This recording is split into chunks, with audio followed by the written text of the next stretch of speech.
এই শোনো না, ভালোবাসার নতুন নতুন গল্প পেতে আমাদের এই চ্যানেলটি সাবস্ক্রাইব করে পাশে থাকা বেল আইকনটি বাজিয়ে দেবে, কেমন? হুম হুম। বস, কেন জানি আমার সন্দেহ হচ্ছে এই আর্মি কমান্ডোর মধ্যে যে কোনো একজন আমাদের ছেলেদেরকে মারছে।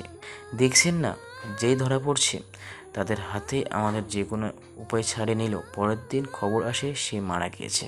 হ্যাঁ, তুই কথাটা একদম ঠিক বলেছিস। আমিও লক্ষ্য করেছি, কিন্তু কিছু বলতে পারছি না। কিভাবে বলবো? হাতে তো কোনো প্রমাণ নেই।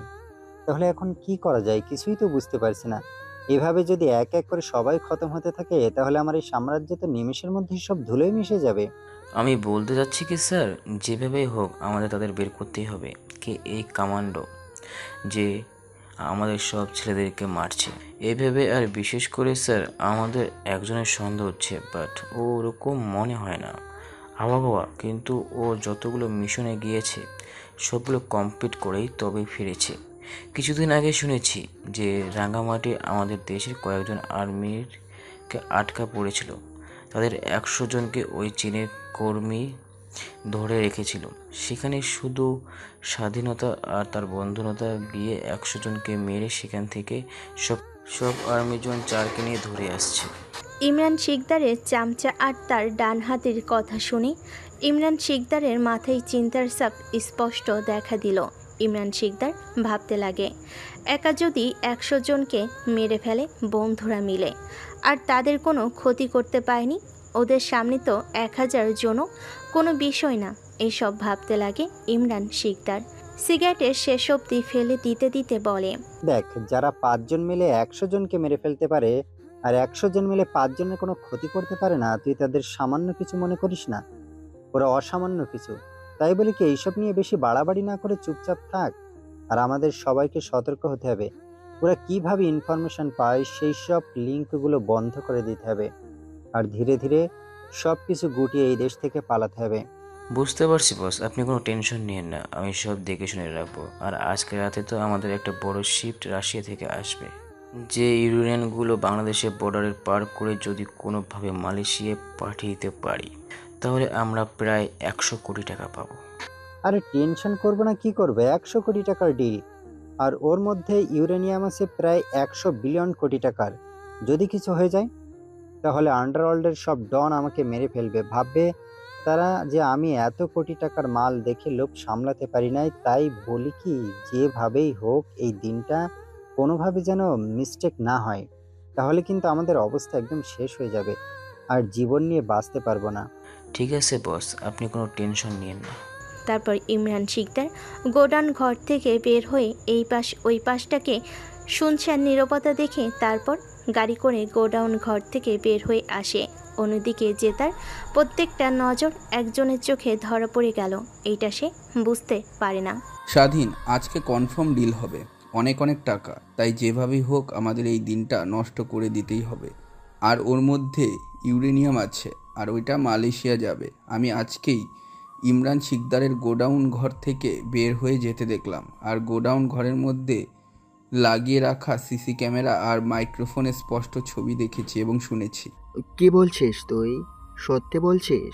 শালা এতদিন ধরে অন্যায় করে গেছে দেশের মধ্যে দিয়ে, ভিন্ন ভিন্ন দেশে অবৈধ মালামাল ডেলিভারি করেছে, বিনিময়ে অনেক টাকা পেয়েছে।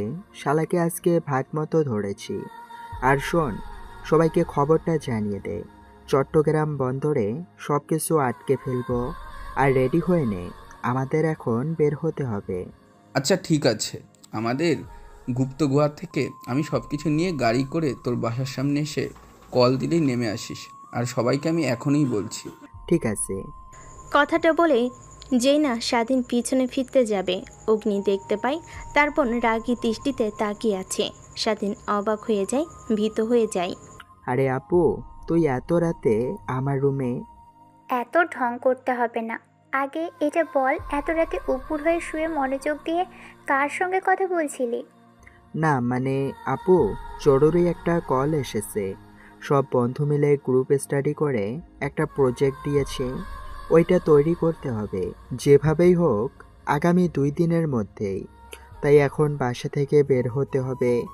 তাই ওরা ফোন দিয়েছিল, কথা বললাম। ও আচ্ছা, তা বুঝতে পারছি। কিন্তু একটা বিষয় আমার কেমন যেন খটকা লাগে। দিন দিন তো চালচলন আর শরীরের কেমন যেন পরিবর্তন। শরীরগুলো ফুলে গেছে, মনে হয় জিম করিস। আর ঠিক আগের মতো বাসায় থাকিস না, বাসায় না আসিস। রাতে বলিস বন্ধুদের সঙ্গে ছিলি, আড্ডা দিয়েছিলিস, এইটা করছিস ওইটা করছিস, বন্ধুদের সঙ্গে ঘুরতে গিয়েছিস। আচ্ছা, আমি তো তোর বোন, সত্যি করে বলবি? স্বাধীন উঠে তার বোনের কাছে গিয়ে দুহাত দিয়ে গাল ধরে মিষ্টি কণ্ঠে বলতে লাগে। আপু, তোমাদের কাছ থেকে কি লুকাবো বলো? বাবা মা মরে যাওয়ার পর তুমি আমাকে এত বড় করেছো, তোমার কাছ থেকে লুকানোর কিছুই নেই। আর হ্যাঁ, একটা কথা মনে রাখবে, তোমার ভাই কখনো কোনো খারাপ কাজ করে না, আর খারাপ কাজের সঙ্গে জড়িত নয়। মনে রাখবে, আমি যাই করি ভালো কিছুই করব, তোমার নাম নষ্ট হবে না। আমি জানি তো আমার ভাই কখনো খারাপ কাজ করতেই পারে না, আর খারাপ কাজে পোস্ট হয় দেবে না। কিন্তু তারপরও অনেক ভয় হয়। বুঝতেই পারছিস, তুই আমার একমাত্র বেঁচে থাকার অবলম্বন তুই। আর তোর যদি কিছু হয়ে যায় তাহলে আমি জীবিত থেকেও মরে যাব। আমার বিষয়টা ভেবে নিস। স্বাধীন সামিয়াকে ছেড়ে দিয়ে ব্যাংকগুলো গোছাতে লাগে। সামিয়া খাটের উপর বসে থেকে স্বাধীনের ফোন নিয়ে ঘাটাঘাটি করছিল। স্বাধীনের ব্যাংক গোছানো শেষ হলে সামিয়া অর্থাৎ স্বাধীনের বড় অপুর কাছ থেকে ফোন কেড়ে নিয়ে মুচকি একটা হাসি দিয়ে বলে, বয়স তো আর কম হলো না, একটা বিয়ে করে নিলেই তো পারো। দুলাভাইকে দেখার অনেক শখ নাকি? তোমার আগে আমি বিয়ে করে ফেলবো। স্বাধীনের কথা শুনে সামিয়া রেগে স্বাধীনকে মারার জন্য ধাওয়া করলো। স্বাধীন রুম থেকে বের হয়ে নিচে চলে আসলো।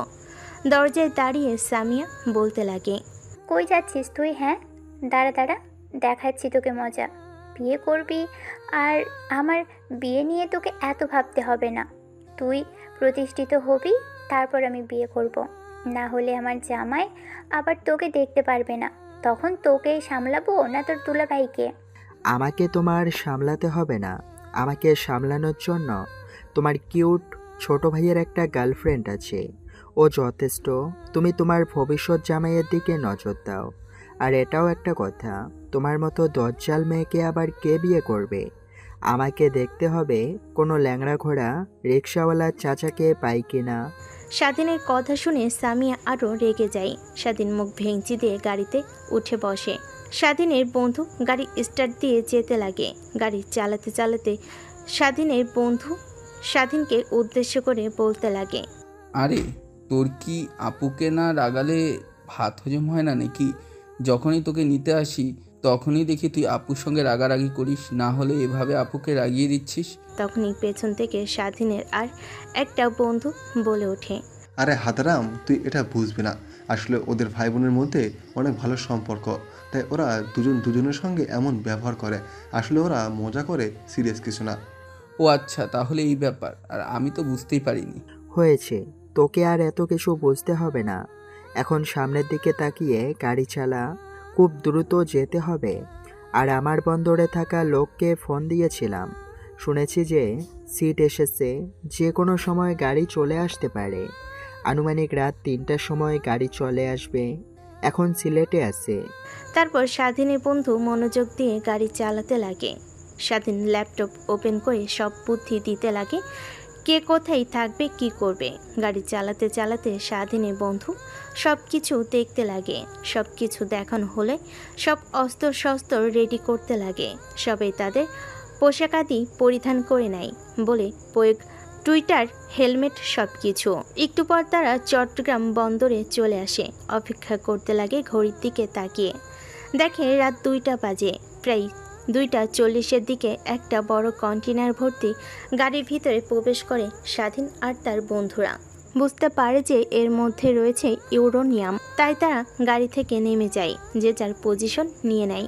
অন্যদিকে শোন, বস কিন্তু ফোন করে বারবার বলে দিয়েছে আমরা যেন সতর্ক হয়ে কাজ করি। আর সবাইকে পজিশন দেখিয়ে দিয়েছিস নাকি? যে পর্যন্ত জাহাজ সিট থেকে না ছাড়বে ওই পর্যন্ত আমাদের কোনো শান্তি নেই। বলেছে এইবার যদি কিছু হয় তাহলে আমাদেরকে তো মারবে, সঙ্গে আমাদের পরিবারকেও একদম মেরে ফেলবে। মনে রাখিস কথাটা, আর মন দিয়ে কাজ করিস। বস, সেটা বুঝতে পারছি, কিন্তু ওরা কোথায় থেকে গুলি করে সেটাই বুঝতে পারি না। আর কি যেন গুলি করে, পিঁপড়ার মতো শরীরে একটা কামড় দেয় আর অজ্ঞান হয়ে যায়, কিছুই মনে থাকে না, জ্ঞান ফিরে সকালবেলা। এর জন্যই তোকে বলেছি যে সবাইকে স্নাইপার নিয়ে পজিশন মতো দাঁড় করিয়ে দিবি, বুঝলি? যেন ওরা যেই কোনো জায়গায় বসে আমাদেরকে গুলি করবে না কেন, আমরা যেন বুঝতে পারি আর ওদেরকে মেরে ফেলতে পারি। তা তো করেছি বস, সবাইকে স্নাইপার দিয়ে দাঁড় করিয়ে রেখেছি আর পুরো শিপটাকে গার্ড দিয়ে দাঁড় করে দিয়েছি। একটা পিঁপড়াও ভিতরে প্রবেশ করতে পারবে না। হয়েছে, তোকে আর এত বড় বড় কথা বলতে হবে না। এখন তাড়াতাড়ি এই কন্টেনারটা জাহাজে লুট কর, যত তাড়াতাড়ি পারি তত তাড়াতাড়ি ভালো, চিন্তামুক্ত হতে পারবো। এইবার যদি কিছু হয় তাহলে আমাদের শেষ, বসের সব থেকে বড় ডিল এইটা। বলছি না বস, এবার যেভাবে সিকিউরিটি দিয়েছি একটা পিঁপড়াও প্রবেশ করতে পারবে না, সেখানে তো মানুষ। ঠিক তখনই উপর থেকে দড়ি দিয়ে নিচে নামে স্বাধীন। সবাই অবাক হয়ে যায়, বন্দুক তাক করে স্বাধীনের দিকে। স্বাধীন মাটিতে পা ফেলে হাসতে হাসতে বলে, হা হা হা হা, কি বলছিস তুই?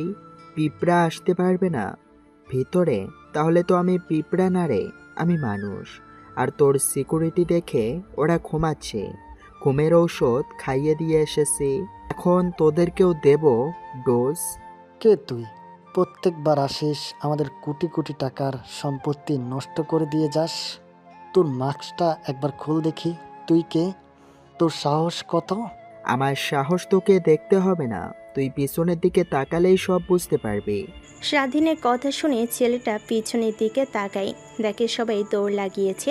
সঙ্গে রনিও ছেলেটা ভয় পেয়ে যায়, ভয়ে দুই পা কাঁপতে লাগে।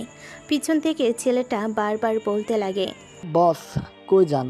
আমার একলা ফালাইয়া আমারও তো এই হালারা মেরে ফেলবে। এতদিন তো গুম পাড়ায় রাখছে, এখন যে কথা বলেছি এখন তো চিরদিনের জন্য গুম পাড়ায় দিবে। কই যান বস? আমারে নিয়ে যান বস। সালা, তোকে বলেছিলাম ভালোভাবে নজরদারি দিতে, আরে কাদেরকে রেখে আসিস? এত বড় একটা মানুষ এসেছে, কেউ টেরেই পেল না, আর আমাদের কোনো ইনফরমেশন দিল না। এখন বড় বড় কথা বলছিস? আর তোকে এত বাল পাকরামি করতে কে বলেছে? কে এত কথা বলতে বলেছে? এখন বস কেমন লাগে? আগে নিজের জীবনটাকে বাঁচাই। ছেলেটা ভয় ভয় সামনের দিকে তাকায়। ছেলেটার দিকে তাকিয়ে স্বাধীন বাঁকা হাসি দিতেই ছেলেটা তার প্যান্ট নষ্ট করে ফেলে। আরে আরে আরে, কি করছিস তুই? প্যান্টের মধ্যে এসব? সি, সর এখান থেকে, যা, তোদের কোনো ক্ষতি করব না। আমার দরকার যা আমি নিয়ে চলে যাব। বাধা দিতে আসলেই তোকে চির দুনিয়া থেকে মুক্তি দিয়ে দেব। স্বাধীনের কথা শুনে দৌড়ে ছেলেটা সেখান থেকে চলে যায়। তারপর স্বাধীন ট্রাকে উঠে ইউরেনিয়ামের কন্টেনারটা নিয়ে শিফটের ভিতর থেকে বের হয়ে চলে আসে। পিছু পিছু তার বন্ধুরা গাড়ি নিয়ে চলে আসে। এক পর্যায়ে ইউরেনিয়ামগুলো একটা জাহাজে করে মাঝ সমুদ্রে নিয়ে গিয়ে জাহাজ ডুবিয়ে সঙ্গে সঙ্গে ইউরেনিয়ামগুলো নষ্ট করে স্বাধীন আর তার বন্ধুরা একটা স্পিড বোট করে কিনারায় ফিরে আসে। তারপর সবাই গাড়িতে উঠে বসে, গাড়ি চালিয়ে ঢাকার উদ্দেশ্যে রওনা হয়। তারপর এক এক করে সবাই তাদের পোশাক খুলতে লাগে, সবার মুখে হাসি রেখা। যাক, আজকেও ভালো ভালো মিশনটা শেষ করতে পারলাম। এখন বুঝতে পারবে ইমরান শিকদার আমার কি জিনিস। শোন, ইমরান শিকদারের কোনো ক্ষতি হয়নি, ওর আন্ডারওয়ার্ল্ডের নাম নষ্ট হবে এটা ঠিক, কিন্তু ও থেমে যাবে না। ওকে ভালোই ভালোই চিনি, কিন্তু আমরা ওর কিছুই করতে পারবো না, কারণ ওর সরকারের অনেক বড় বড় কর্মকর্তারা আছে যারা আমাদের নিমিষেই ধূলিসাৎ করতে পারবে। আর আমার জানা মতে এখনও ইমরান শিকদার আমাদেরকে চিনতে পারে নাই, তাই কোনো অ্যাকশন নিতে পারছে না। চুপচাপ করে আমাদের একের পর এক মিশন সাকসেস করে দিতে হবে, যেন ইমরান শিকদার যে অবধি না সে থামছে সেই অবধি আমরাও থামবো না। এখন বুঝতে পারবে ইমরান শিকদার আমরা কি জিনিস। আরে এইভাবে ইমরান শিকদারে সব নষ্ট না করে আমরা ওকে মেরে ফেললেই তো পারি নাকি? তাহলে তো আর এত পরিশ্রম করতে হবে না, আমাদের গাছের গোড়া কেটে ফেললেই তো হয়, তখন গাছের পাতাও থাকবে না, কোনো ফলও হবে না। হা হা হা হা, গাছ যতই কেটে ফেলিস না কেন, মনে রাখবি যেই পর্যন্ত সে কড়ু পড়ে না ফেলবি, সেই পর্যন্ত যতই চেষ্টা করিস না কেন, গাছ থেকে আরেকটা গাছ জন্ম নিতে পারে, আর সেই থেকে বড় একটা বাগানও হতে পারে। তখন গাছের ফল হবে, পাতাও হবে, ছায়াও হবে। হ্যাঁ, তোর প্ল্যান বুঝতে পেরেছি। তাহলে এখন কিভাবে বুঝতে পারবো ইমরান শিকদারকে কারা সাহায্য করেছে? সবাই তো সমাজে মুখের কালো কাপড় পরে ঘোরাফেরা করে। আর সেই জন্যই তো আমরা নাকি সবার মুখ থেকে কালো কাপড় খুলে দেওয়ার জন্য। আর আজকে যদি ইমরান শিকদার খবর পায় তার ডিলটা হয়নি, তাহলে দেখবে সবাই একত্র হবে।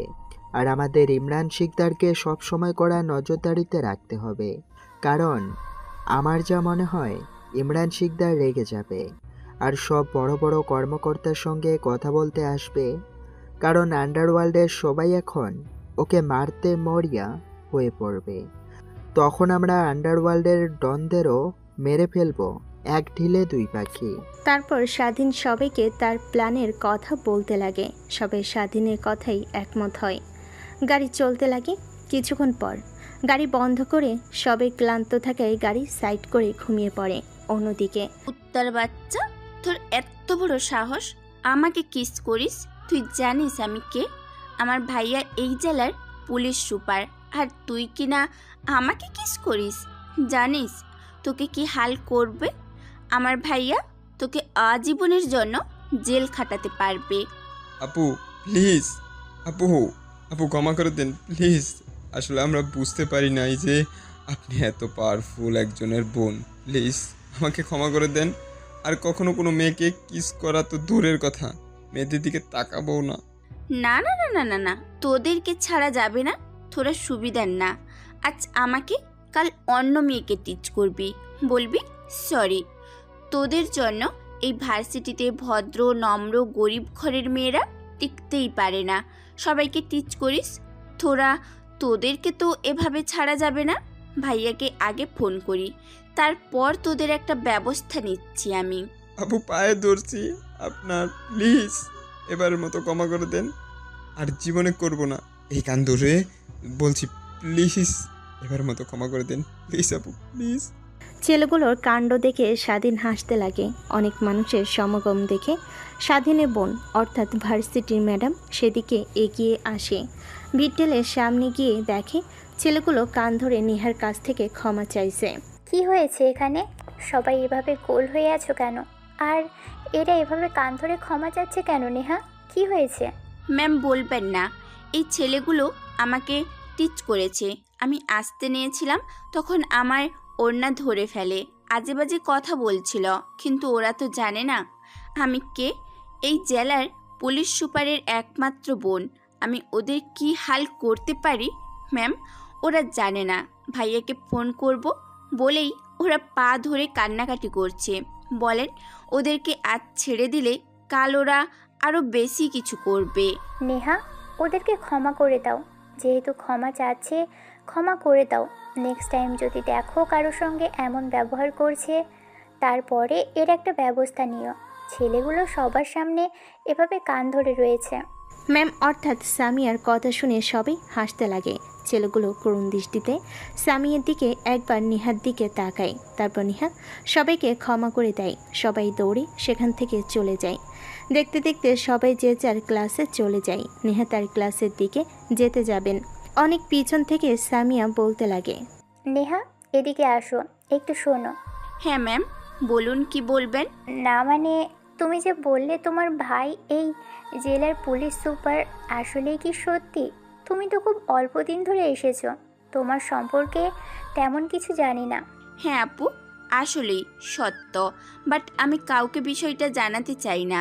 কিন্তু এদের জন্য বিরক্তির জ্বালা দিন দিন বেড়েই চলেছে, তাই বললাম আপনি না বললে সত্যি ভাইয়াকে ফোন করতাম, তখন দেখতেন ভাইয়া এদের কি করতে পারে। প্রথম দিন যখন আমরা এখানে আসি, ভাইয়ার বাইকে করে ফুচকা খেতে গিয়েছিলাম।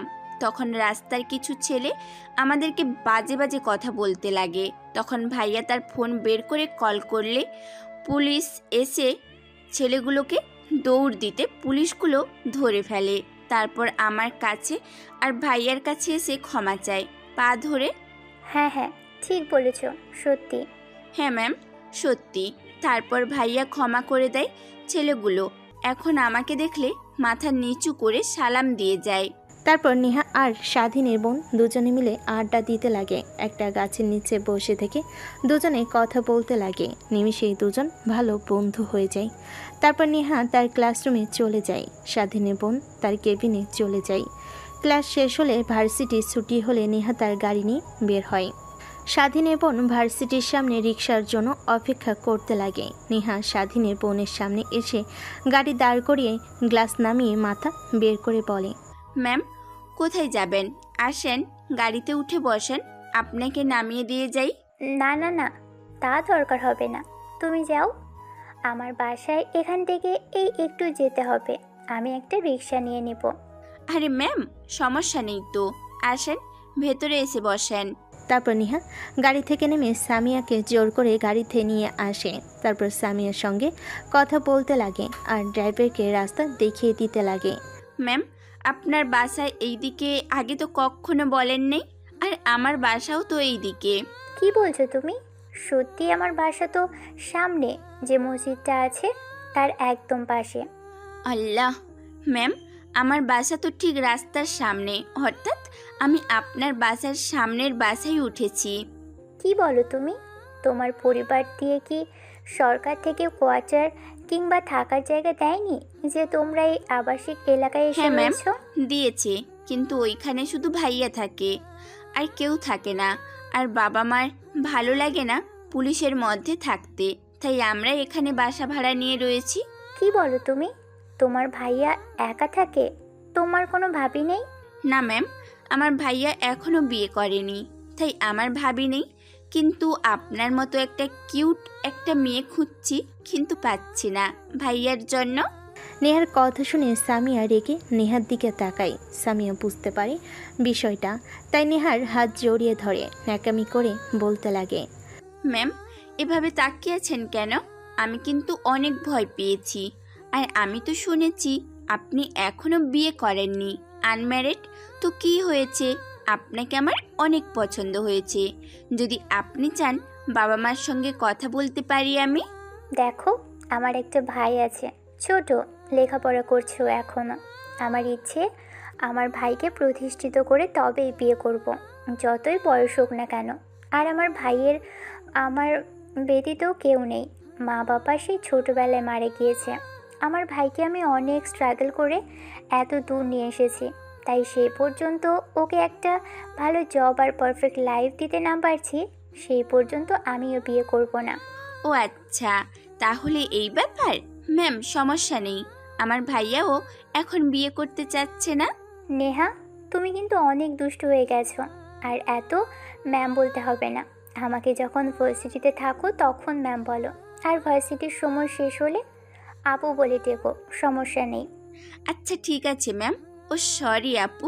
আচ্ছা আপু, তুমি যে বললে তোমার একটা ভাই আছে, ও কি তোমার থেকে বড় নাকি ছোট? দুষ্টু, তোমার এইটা জেনে কি লাভ বলো? ও অনেক চঞ্চল, আর ও তোমার থেকে 2-3 বছরের ছোট হবে, সদ্য কলেজে লেখাপড়া করছে। ও আচ্ছা, বুঝতে পারছি। আচ্ছা আপু, তোমার বাসার সামনে চলে এসেছি, আর আমি কিন্তু মাঝে মাঝে তোমার বাসায় আসবো ঘুরতে।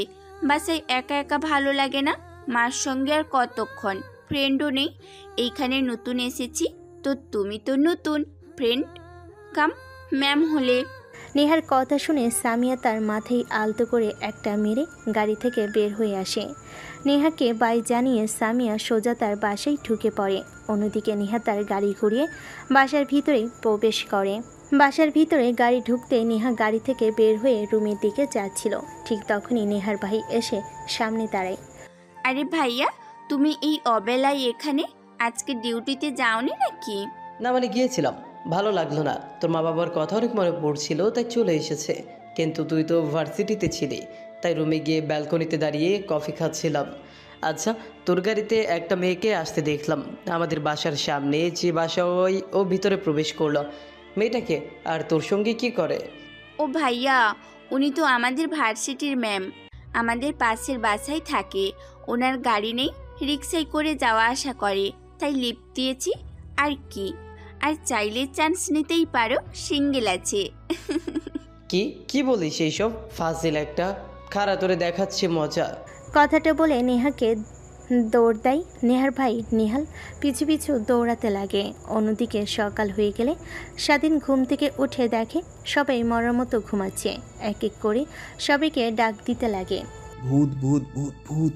আরে ভূত না আমি, ওঠ, অনেক সকাল হয়ে গিয়েছে।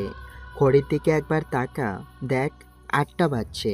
মরার মতো সবাই ঘুমাচ্ছিস? ঘুমাবো না তো কি করব বল? রাতভর মিশন করেছি, এখন যদি শরীরকে একটু রেস্ট না দিই তাহলে তো মরে যাব। তোর মতন অত কাজ করতে পারবো না, বিয়ে শাদী এখনো করি নাই। স্বাধীন তার বন্ধুদের কথা শুনে রেখে মাথায় একখান করে থাপ্পড় দিয়ে বলে, আরে শালা, ঘড়ির দিকে তাকা, 8টা বাজছে। আমাদের যেতে হবে। লেট হয়ে গেলে আবার আপুকে আর তোরা তোদের পরিবারকে কি জবাব দিবি বল? সবাই ফ্রেশ হয়ে নে, সামনে একটা হোটেল দেখেছি, ওইখান থেকে খাওয়া দাওয়া করে বের হতে হবে এখনই। স্বাধীনের কথা শুনে সবাই গাড়ি থেকে নেমে যায়। তারপর গাড়ির ডিকির থেকে পানি বের করে সবাই ফ্রেশ হয়ে নেয়। গাড়ি চালিয়ে সামনের দিকে যায়। একটা হোটেল দেখতে পাই। সেখানে গাড়ি দাঁড় করিয়ে হোটেলের ভিতর ঢুকে দেখে এক সাইডে হোটেলের ভাঙ্গা অবস্থায় রয়েছে, অন্য আরেকটা সাইডে ভাঙ্গা ছিল, কোনোরকমভাবে চেয়ার পেতে রেখেছে।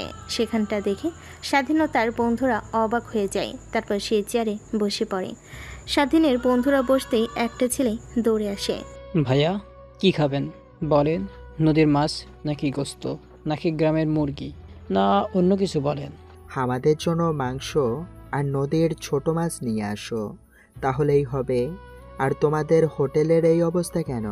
ভাঙাচোরা, কেউ ভেঙে ফেলেছে এরকম মনে হচ্ছে। রাতে তো মেঘ বৃষ্টিও হয়নি। ভাইজান বাদ দেন সেসব কথা, আপনারা শুনে কি করবেন অযথা? ছোট্ট ছেলেটা সেখান থেকে চলে যায়। অন্যদিকে স্বাধীনের বন্ধুরা নিজেদের মধ্যে বলাবলি করছিল। আরে হ্যাঁ, আমার কেন জানি মনে হচ্ছে এই হোটেলে কেউ আক্রমণ করেছিল। দেখছিস না সবাই ভীত হয়ে আছে। আর ওই দেখ ম্যানেজারের দিকে তাকায়, দেখ বৃদ্ধ লোকটা কীভাবে কাঁপছে আমাদেরকে দেখে। আর গাড়ি ব্রেক করার সময় দেখেছি ওরা অবাক হয়ে গিয়েছিল। হ্যাঁ, আমিও এটা লক্ষ্য করেছি। ওয়েট, ছেলেটা আসুক, তারপর ওকে জিজ্ঞেস করব। বলতে না চাইলে জোর করলে বলে দিবে মনে হয়। একটু পর ছেলেটা খাবার নিয়ে আসে। স্বাধীনের বন্ধুদেরকে সার্ভ করতে লাগে। সার্ভ করা শেষ হলে যেই ছেলেটা চলে যেতে যাবে তখনই স্বাধীন পিছন থেকে ছেলেটাকে উদ্দেশ্য করে বলতে লাগে, আচ্ছা, তুমি তো বললে না যে তোমার হোটেল এভাবে কে ভেঙেছে? আর তোমাদের দেখে এত ভীতু লাগছে, আর ভাইয়ের তো দেখাচ্ছে কেন? কি আর বলবো ভাই, দুঃখের কথা। এই একটা হোটেল দেখেছেন, এখানে অনেক ভালো বেচা কেনা হয় আল্লাহর রহমত। এটা দিয়ে আমরা বাড়ি দিয়েছি। একটা টুকটাক চলে যাওয়া আমাদের বোনের লেখাপড়া, আমিও লেখাপড়া করি, মাঝে মাঝে বাবাকে সাহায্য করতে আসি। কিন্তু এখানে শকুনের নজর পড়েছে। এই জায়গাটা আমার বাবা অনেক ভালো রান্না করে, তার রান্না সবাই পছন্দ করে, এইখানে খেতে আসে। তাই দেখা দেখি আমাদের পাশের আরেকটা হোটেল দিয়েছে, কিন্তু ওইখানে কেউ যায় না। কিন্তু এটা দিয়েছে ওই গ্রামের নামকরা চেয়ারম্যানের ছোট ভাই, কিন্তু রান্না ভালো না হয় কেউ যায় না।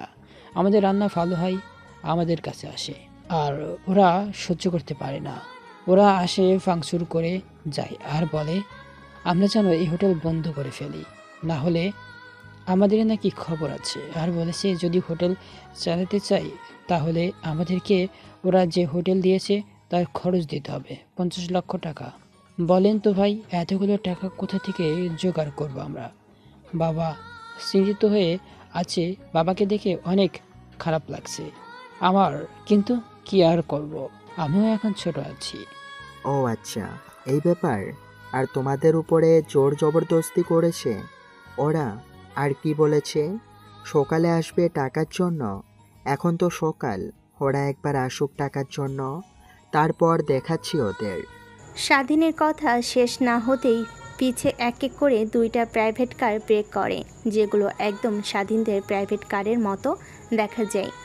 2 প্রাইভেট কার থেকে অর্থাৎ মাইক্রোর মধ্য থেকে প্রায় 30 জনের মতো বের হয়। ওদের মনে হয় হোটেলের মালিক ভয় পেয়ে যায়। দৌড়ে হোটেল থেকে বের হয়ে তাদের দিকে এগিয়ে যায়। কিরে বুড়ো, তোকে বলেছিলাম যে তুই টাকা যেন জোগাড় করে রাখিস, 50 লাখ। তা জোগাড় করেছিস? নাকি তোর অর্ধেক ঘর ভাঙ্গা বাকি ছিল সেটাও ভেঙে দিয়ে যাব? বাবা, তোমরা আমার সঙ্গে এমন করো না। দেখো এত টাকা আমি কিভাবে জোগাড় করব বলো? অল্প টাকা হলে হতো। আর এই হোটেল থেকে কতই বা আয় করি। যা আয় করি ছেলে মেয়ের লেখাপড়ার খরচ দিয়ে সব শেষ হয়ে যায়, আর কিছুই থাকে না।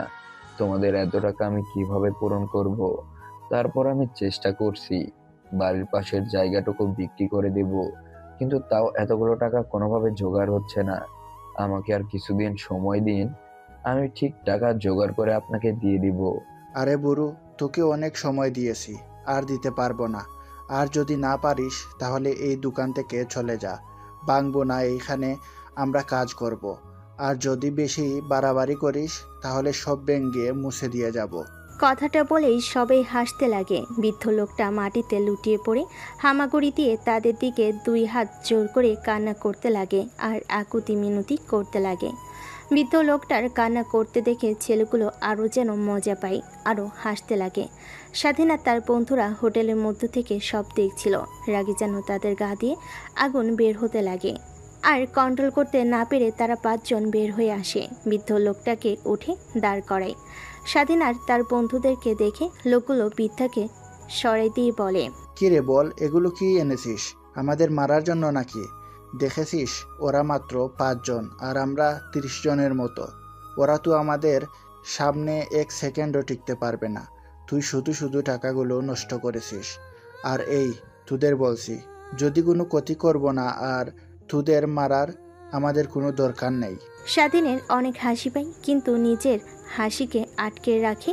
দেখতে চায় যে লোকগুলো কি করে স্বাধীনরা সেখান থেকে যায় না।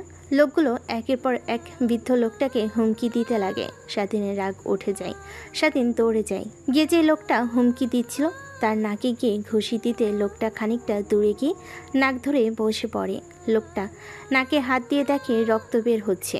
সবে সেই দিকে তাকিয়ে স্বাধীনের দিকে আবার তাকায়। তোরা ফুল সময়ে ফুল জায়গায় আর ফুল মানুষকে থ্রেট দিচ্ছিস। তোরা নিজেরাই জানিস না আমরা কি।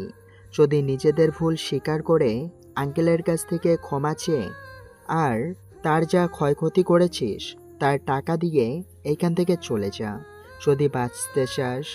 না হলে তোরা একটাও এখান থেকে হেঁটে বাড়িতে ফিরতে পারবি না, জেলখানাও যেতে পারবি না। এই তোরা তাকিয়ে তাকিয়ে কি দেখছিস? শালাকে মার। ওর এত বড় সাহস আমার এরিয়াতে এসে আমাকে হুমকি দিয়েছে, আর আমাকে নাকি ঘুষি দিয়ে নাক দিয়ে রক্ত বের করেছে। তোদের বলতে হবে নাকি শালাকে মেরে একদম মাটিতে মিশিয়ে দে। লোকটার কথা শুনে সবে স্বাধীনকে মারতে আসে। এক এক করে গাড়ির মধ্য থেকে শক্ত রড নিয়ে আসে স্বাধীনকে মারার জন্য। সবে এগিয়ে আসে। স্বাধীনের বন্ধুরা হাসতে লাগে। বৃদ্ধ লোকটা তাদের দিকে ড্যাপ ড্যাপ করে তাকিয়ে থাকে। আরে বাবা, তোমরা এভাবে তাকিয়ে হাসছো কেন? ছেলেটাকে ঠেকাও, না হলে এরা ভালো না, ছেলেটাকে মেরে ফেলবে। দেখো আমি চাই না আমার জন্য তোমাদের কোনো ক্ষতি হোক। আরে আঙ্কেল, ভয় পাবেন না। আপনি জানেন না আমরা কারা, শুধু তাকিয়ে তাকিয়ে দেখেন কি হয়। তারপর ছেলেগুলো দৌড়ে আসে স্বাধীনকে মারার জন্য। স্বাধীন তার প্যান্টের পকেট থেকে একটা চেন বের করে হাত টান দিতে চেনটা একটু বড় হয়ে যায়। এক এক করে আসতে লাগে স্বাধীনকে মারার জন্য। আর স্বাধীন চেন দিয়ে সবাইকে বেধরম মারতে লাগে। এক পর্যায়ে মাটি থেকে শক্ত রড তুলে এক এক করে সবার মাথায় আঘাত করতে লাগে। সবাই মাটিতে লুটিয়ে পড়ে, কারণ নাক মুখ আবার কান দিয়ে রক্ত বের হচ্ছে অনেকের। নিমিষেই সবাই মাটিতে লুটিয়ে পড়ে। কারোর গায়ে একটু শক্তি নেই উঠে দাঁড়ানোর। তারপর স্বাধীন তার পকেট থেকে ফোন বের করে কাছে থাকা থানায় ফোন করে লোকেশন জানিয়ে দেয়। পিছনে ফিরে তার বন্ধুদের দিকে যেতে লাগে। ছোট্ট ছেলেটা হাতে 1 বালতি পানি নিয়ে স্বাধীনের দিকে দৌড়ে আসে। ভাইয়া, এই বালতিতে পানি নিয়ে এসেছি, হাত পরিষ্কার করে নেন, রক্ত লেগে আছে। তারপর স্বাধীন হাত পরিষ্কার করে নেয়। একটু পর পুলিশ চলে আসে। স্বাধীন তাদের পরিচয় দিতে সবাই স্যালুট করে। বৃদ্ধ লোকটা আর ছোট ছেলেটা অবাক হয়ে যায়। সবাইকে পুলিশ আরও মারধর করে গাড়িতে করে সেইখান থেকে নিয়ে যায়। আর যাবার সময় স্বাধীন পুলিশ অফিসারকে কিছু একটা বলেন। তারপর তার বন্ধুরা আবার খাবার টেবিলে বসে পড়ে। ছেলেটা দৌড়ে স্বাধীন ও তার বন্ধুদেরকে আবার খাবার দিতে লাগে। স্বাধীন অবাক হয়ে ছেলেটাকে পিছন থেকে ডাক দিতে ছেলেটা স্বাধীনের সামনে এসে দাঁড়িয়ে পড়ে। কি করছো তুমি? সবাই তো খেলাম, আবার খাবার নিয়ে আসছো যে? না মানে ভাইয়া, আপনি তো অনেক মারামারি করলেন, তাই আর কি ভাবতেছি আপনার খিদা লেগেছে। টিভিতে দেখি তো মুভিতে যে মারামারি করে, আসলে অনেক খিদা লাগে, তাই খাবার খাই। তাই আমি আপনার জন্য আবার খাবার নিয়ে আসছি। আরে বাবা, তুমি পাগল নাকি? টিভিতে যা দেখা যায় বাস্তবের সঙ্গে তার কোনো মিল নেই। তুমি সব নিয়ে যাও, আমরা এখন আর কিছুই খাবো না। আর কত টাকা বিল হয়েছে বলো আমাকে। আরে ভাইয়া, কি বলছেন? খাবারের টাকা আপনার কাছ থেকে নিব কেন? আপনি আমাদের এত বড় উপকার করলেন, তা বলার বাইরে। আপনাকে অনেক অনেক ধন্যবাদ, আর আপনার উপর চিরকৃতজ্ঞ আমি আর আমার বাবা। কথাগুলো বলে ছেলেটা খাবার টেবিল থেকে খাবারগুলো নিয়ে চলে যায়। স্বাধীন চেয়ার থেকে উঠে কাউন্টারে চলে আসে। বৃদ্ধ লোকটা স্বাধীনের দুহাত চেপে ধরে কান্না করতে করতে বলে, জানি না বাবা তুমি কে, তোমাকে কিভাবে ধন্যবাদ দেবো তাও জানি না, কিন্তু তুমি না থাকলে আজ আমাদের এই দোকান থাকতো না। না হলে আমরা বেঁচে থাকতাম না। তোমার উপর চিরকৃতজ্ঞ আমি আর আমার পরিবার। আর আমি বলি কি, তোমরা এখন এখান থেকে চলে যাও। চেয়ারম্যান যদি জানতে পারে তার ছোট ভাইকে মেরেছো, তাহলে সে আবার তোমাদের উপর আক্রমণ করবে। আরে চাচা, এত ভয় পাচ্ছেন কেন আপনি? আসলে আমরা হলাম আর্মির কমান্ডার, এখানে একটা কাজে এসেছিলাম। আপনাকে ভয় পেতে হবে না। আর আপনার উপরে চেয়ারম্যান আর চেয়ারম্যানের ভাই কোনো রকম যদি আঘাত করে, তাহলে আমাদেরকে বলবেন না, না হলে পুলিশে ইনফর্ম করবেন। কি আর বলবো বাবা, পুলিশে ইনফর্ম করে কোনো লাভ হয় না, কারণ পুলিশ তো হলো ওদের কেনা গোলাম। তুমি ওদেরকে ধরিয়ে দিয়েছো না, আগামীকাল দেখবে ওরা এসে আমার কাছ থেকে টাকা গোসল করে এসে পড়েছে। আঙ্কেল, ভয় পেতে হবে না, আমাদের পরিচয় ওদেরকে বলেছি।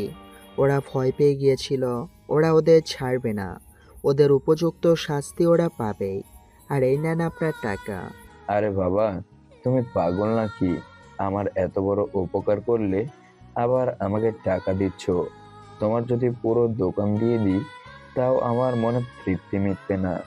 আর তোমার তো সামান্য কিছু খাবার খেয়েছো, টাকা দিতে হবে না। সেই কথা বললে কি আর হয়? এইটা তো আপনার একটা ব্যবসা প্রতিষ্ঠান।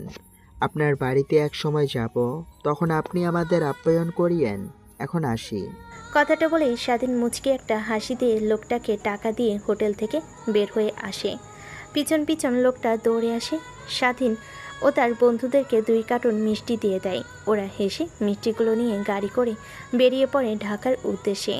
স্বাধীন গাড়ি চালাচ্ছিল মন দিয়ে। তখনই তার পাশ থেকে স্বাধীনের বন্ধু বলতে লাগে, একটা বিষয় তুই লক্ষ্য করেছিস, গ্রাম কিংবা শহর সব জায়গাতেই সবাই তোদের ক্ষমতার অপব্যবহার করে। হ্যাঁ রে, তুই একদম ঠিক বলেছিস। কিন্তু কি করব বল, এই শব্দ আর আমাদের হাতের মুঠোয় নেই পুরো একটা দেশকে চেঞ্জ করার। তাই যদি পারি দেশের মূল মেরুদণ্ডটা নষ্ট করে দিতে, তবেই না হয় শান্তি পাবো। তা অবধি শান্তি কোনোভাবেই মিলবে না। কথাগুলো বলতে বলতে স্বাধীন তার বন্ধুদের সঙ্গে ঢাকায় চলে আসে। তারপর স্বাধীন তার বাসার সামনে গাড়ি দাঁড় করিয়ে গাড়ি থেকে নেমে সব বন্ধুদেরকে বাই জানিয়ে স্বাধীন তার ব্যাগ নিয়ে বাসার ভিতর প্রবেশ করতে যাবে। অমনি দেখে তার বোন ছাদে দাঁড়িয়ে উপর থেকে তার দিকে তাকিয়ে আছে। স্বাধীন ছাদের দিকে তাকিয়ে একটা কিস ছুঁড়ে দেয়। অন্যদিকে এসব বেলকনিতে দাঁড়িয়ে নেহার ভাই দেখতে লাগে। তারপর বাসার ভিতর ঢুকে পড়ে সোজা। রুমে গিয়ে ব্যাগ রেখে ওয়াশরুমে চলে যায়। ফ্রেশ হয়ে বাইরে আসে, দেখে খাবার টেবিলের ওপর খাবার বেড়ে রাখা, পাশে তার বোন বসে ফোনে যেন কি করছে। আপু, তুমি এইখানে আর আমার ফোন হাতে নিয়ে কি করছো? দিন দিন তুই কেমন যেন চেঞ্জ হয়ে যাচ্ছিস। আগের মতো তুই নেই। আমার ভাই চেঞ্জ হয়ে গিয়েছে, তাই দেখছি ফোনে তার কোনো গার্লফ্রেন্ড আছে কি না আবার। সামিয়ার কথা শুনে স্বাধীন পিছন থেকে তার বোনকে জড়িয়ে ধরে আলতো করে একটা কপালে চুমু দিয়ে বলে, আপু, কি বলো এসব? তুমি আমি আবার গার্লফ্রেন্ড? অসম্ভব। আমি এখনো এতটুকু একটা বাচ্চা ছেলে। আর তোমাকে এত কিছু ভাবতে হবে না তো। আসলে আমাদের কলেজ থেকে ডুয়েট ইঞ্জিনিয়ার ছেলেদের টক্কর দেওয়ার জন্য একটা প্রজেক্ট দিয়েছে। আর ওই প্রজেক্টে আমার সব বন্ধুরা মিলে অংশগ্রহণ করেছি। কে কার থেকে ভালো প্রজেক্টটা অ্যাটেন্ডেন্স করতে পারে তার জন্যই রাতের পর রাত জেগে আর কি লেখাপড়া করছি আর প্রিপারেশন নিচ্ছি। তাই হয়তো তুমি আমাকে দেখে এমন মনে করছো। সেটা হলেই ভালো হয়। কথাটা বলি সামিয়া স্বাধীনের রুম থেকে চলে যায় আর স্বাধীন খাবার খেতে লাগে। এপাশ ওই পাশ তাকিয়ে তার ফোনে থাকা গুপ্ত বাউচারে ঢুকে ডায়াল করতেই একটা অ্যাপ চলে আসে। তারপর স্বাধীন সেখান থেকে আরও কিছু ইনফরমেশন কালেক্ট করতে লাগে, খাবার খেতে লাগে আর কাজ করতে লাগে। খাবার খাওয়া শেষ হলে স্বাধীন ফোনটা সাইডে রেখে একটা ঘুম দেয়। অন্যদিকে হঠাৎ দুপুরের দিকে ফোনের শব্দে ঘুম ভেঙে যায়। স্বাধীনের ফোনটা হাতে নিয়ে দেখে তার বন্ধু ফোন করেছে। ফোন রিসিভ করে কানে কাছে ধরতেই ওপাশ থেকে স্বাধীনের বন্ধু বলতে লাগে, শালা এখনো ঘুমাচ্ছিস নাকি? দেখ তোর ফোনের ব্রাউজারে একটা লাইভ ভিডিও লিংক দিয়েছি, দেখ কি হচ্ছে দেখ। যা দেখে তোর নিজের হাসিটাও আটকে রাখতে পারবি না। কথাটা বলে স্বাধীনের বন্ধু ফোন রেখে দেয়। স্বাধীন ফোনের ব্রাউজার ওপেন করে লিঙ্কে ঢুকতেই দেখে ইমরান শিকদার আর রাফি দুজনে তর্কাতর্কি করছে। ভিডিও তার সাউন্ড অন করতেই শুনতে পায়, না না, এটা কিভাবে সম্ভব? আমার শত শত কোটি টাকার মাল নষ্ট করে দিয়েছে, আমি তো আর জীবিত বাঁচতে পারবো না। পুরো আন্ডারওয়ার্ল্ড এখন আমাকে ধরতে আসবে মারার জন্য। আমি না বাঁচলেও ওদের একজনকেও বাঁচতে দেব না। তোরা যেভাবেই পারিস ওদের খুঁজে বের কর। ওদের জ্যান্ত লাশ না দেখার পর আমি মরে কোনো শান্তি পাবো না। বস, আমাদের সন্দেহটা ঠিক। আমি খোঁজ নিয়েছি। ওই যে বলেছিলাম যে 5 জন ছেলেদের মধ্যে ওদের হারানো একজন অসম্ভব একাই 100 জন ছেলেকে মেরে ফেলেছে। ওর চট্টগ্রামে একটা হোটেলে কিছু লোক আক্রমণ করেছিল, ওদের মেরে পুলিশদের হাতে তুলে দিয়েছে। ওই যে সে রিপোর্টটা, আর আমি খোঁজ খবর নিয়ে রেখেছি। ওদের এত বড় সাহস আমার কোটি কোটি টাকার সম্পত্তি ধুলোয় মিশিয়ে দেয়। দেখে একটু ওদের চেহারা। তারপর ইমরান শিকদার রাফির হাত থেকে ফাইলটা ওপেন করতেই 5টা ছেলের ছবি দেখতে পায়। ছেলেগুলো একদম ছোট ছোট। সেসব দেখে ইমরান শিকদার হাসতে লাগে। রাফি দেখে অবাক হয়ে যায়, ড্যাপ ড্যাপ করে তাকিয়ে থাকে। একটু পর ইমরান শিকদার রাফির কাছে এসে গালে ঠাস ঠাস করে থাপ্পড় লাগিয়ে দিয়ে বলে, শালা কুত্তার বাচ্চা, তুই নিজের ভুল কখনোই স্বীকার করবি না। তোর লোকেদের মধ্যেই কেউ আমার এত বড় ক্ষতি করেছে, আর তুই এই ছেলেদেরকে অপবাদ দিচ্ছিস। দেখ ছেলেগুলো এত ছোট, এরা কিভাবে পারবে তোর মতো এত বড় মাফিয়া আর তোর শত শত লোকের বিরুদ্ধে লড়াই করতে? আমার তো দেখে মনে হয় এদের সামনে যদি বন্দুক নিয়ে দাঁড়ায় এরা মুতে ফেলবে। আর তুই কিনা বলছিস এই 5 জন ছেলে আমাকে ধ্বংস করতে উঠে পড়ে লেগেছে। বস, বিশ্বাস করেন, আমরা আমাদের সব রিপোর্ট দেখেছি। ওদের চলাফেরা, কথাবার্তা সব আমি ওদের নিজের চোখে পর্যবেক্ষণ করেছি। কিন্তু কারো উপর আমার এত সন্দেহ হয়নি, কিন্তু এর উপর সন্দেহ হচ্ছে আমার। আর আপনি ছোট কাদের বলছেন? বড় বড় আর্মির অপারেশনে যায়। এই যে দেখেন ছেলেটা, এর কম বয়সে হলো কি হবে? এ হচ্ছে আর্মির কমান্ডো, আর এরা হলো এই একজন লিড করার কথাই সব চলে। কি বলছিস তুই? আদৌ কি সত্যি? সত্যি না হলে কি স্যার, আপনি চাইলে ওদের সম্পর্কে খোঁজ নিতে পারেন। ও আপনাদের ডান হাত আর্মির মেজর। আপনি ওনার কাছ থেকে খোঁজ নিন, তাহলে তো জানতে পারবেন সব কিছুই। আর ওরাই ওই 100 জনকে মেরে এসেছিল। ওদের দেখতে ছোট মনে হলো, কিন্তু ওরা অনেক ভয়ঙ্কর। রাফির কথা শুনে ইমরান শিকদারের মাথায় স্পষ্ট চিন্তার ছাপ দেখা যায়। ইমরান শিকদার ভাবতে পারছে না যে এই সকল ছোট ছেলেরা কিনা তার বিরুদ্ধে লেগে গিয়েছে তাকে ধ্বংস করার জন্য। দেখে তো একদম ভোলোভালা ইনোসেন্ট চেহারা, কিন্তু এর মধ্যে লুকিয়ে আছে ভয়ঙ্কর কিছু। ভাবতেই পারছে না তারা। বস, আপনি কিছু ভাবছেন? হ্যাঁ ভাবছি, এত ছোট ছোট ছেলে কিভাবে আমার বিরুদ্ধে লেগে গেল। আর এদের কি পরিবার নেই? এদের পরিবার কি জানে যে এরা এত বড় একটা কাজ করে? এখন তো আমার বিরুদ্ধে পুরো আন্ডারওয়ার্ল্ড লেগে পড়বে। বিদেশ থেকে বড় বড় মাফিয়া ডনরা আসবে আমাকে মারার জন্য, কারণ আমি তাদের কোটি কোটি টাকার সম্পদ নষ্ট করে ফেলেছি। তারা ভাববে আমি অন্য কারো কাছে বিক্রি করে দিয়েছি, কিন্তু আগে যেটা ঘটেছে তাদের বললেও বিশ্বাস করবে না। তাই সব মন্ত্রী, বড় বড় সরকারি কর্মকর্তাদের একত্র কর। আগামীকাল আমি ওদের কাছ থেকে সাহায্য চাইবো, আর ওরা অবশ্যই সাহায্য করবে, কারণ নির্বাচনে ওদের আমি যে সাহায্য করেছি। ঠিক আছে বস, আমি এখনই সবাইকে ফোন করে জানিয়ে দিচ্ছি বিষয়টা। ওনারা নিশ্চয়ই চলে আসবে আগামীকাল। অন্যদিকে স্বাধীন আর তার বন্ধুরা ইমরান শিকদারের সবগুলো কথা জানতে পারে।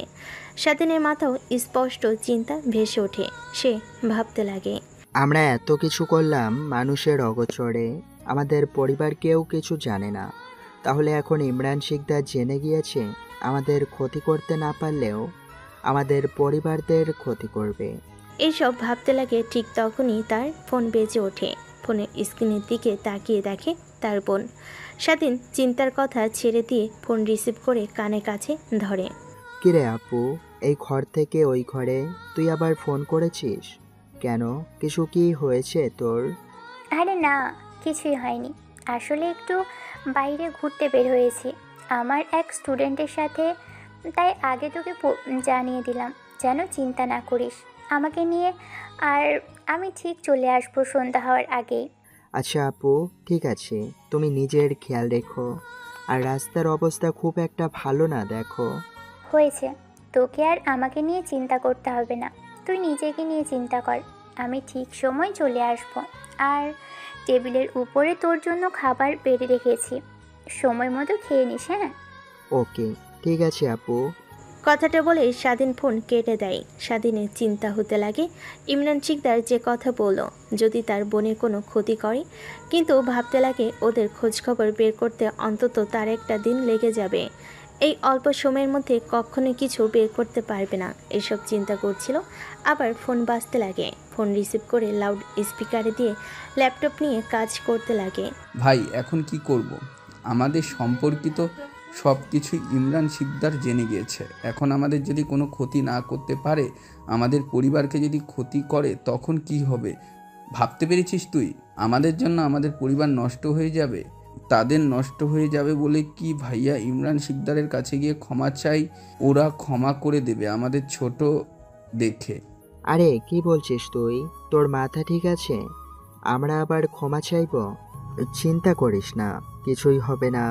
ইমরান শিকদারকে আমাদের পরিবারের দিকে তাকানোর আগেই ওকে এই চির দুনিয়া থেকে নিষ্ক্রিয় করে ফেলবো।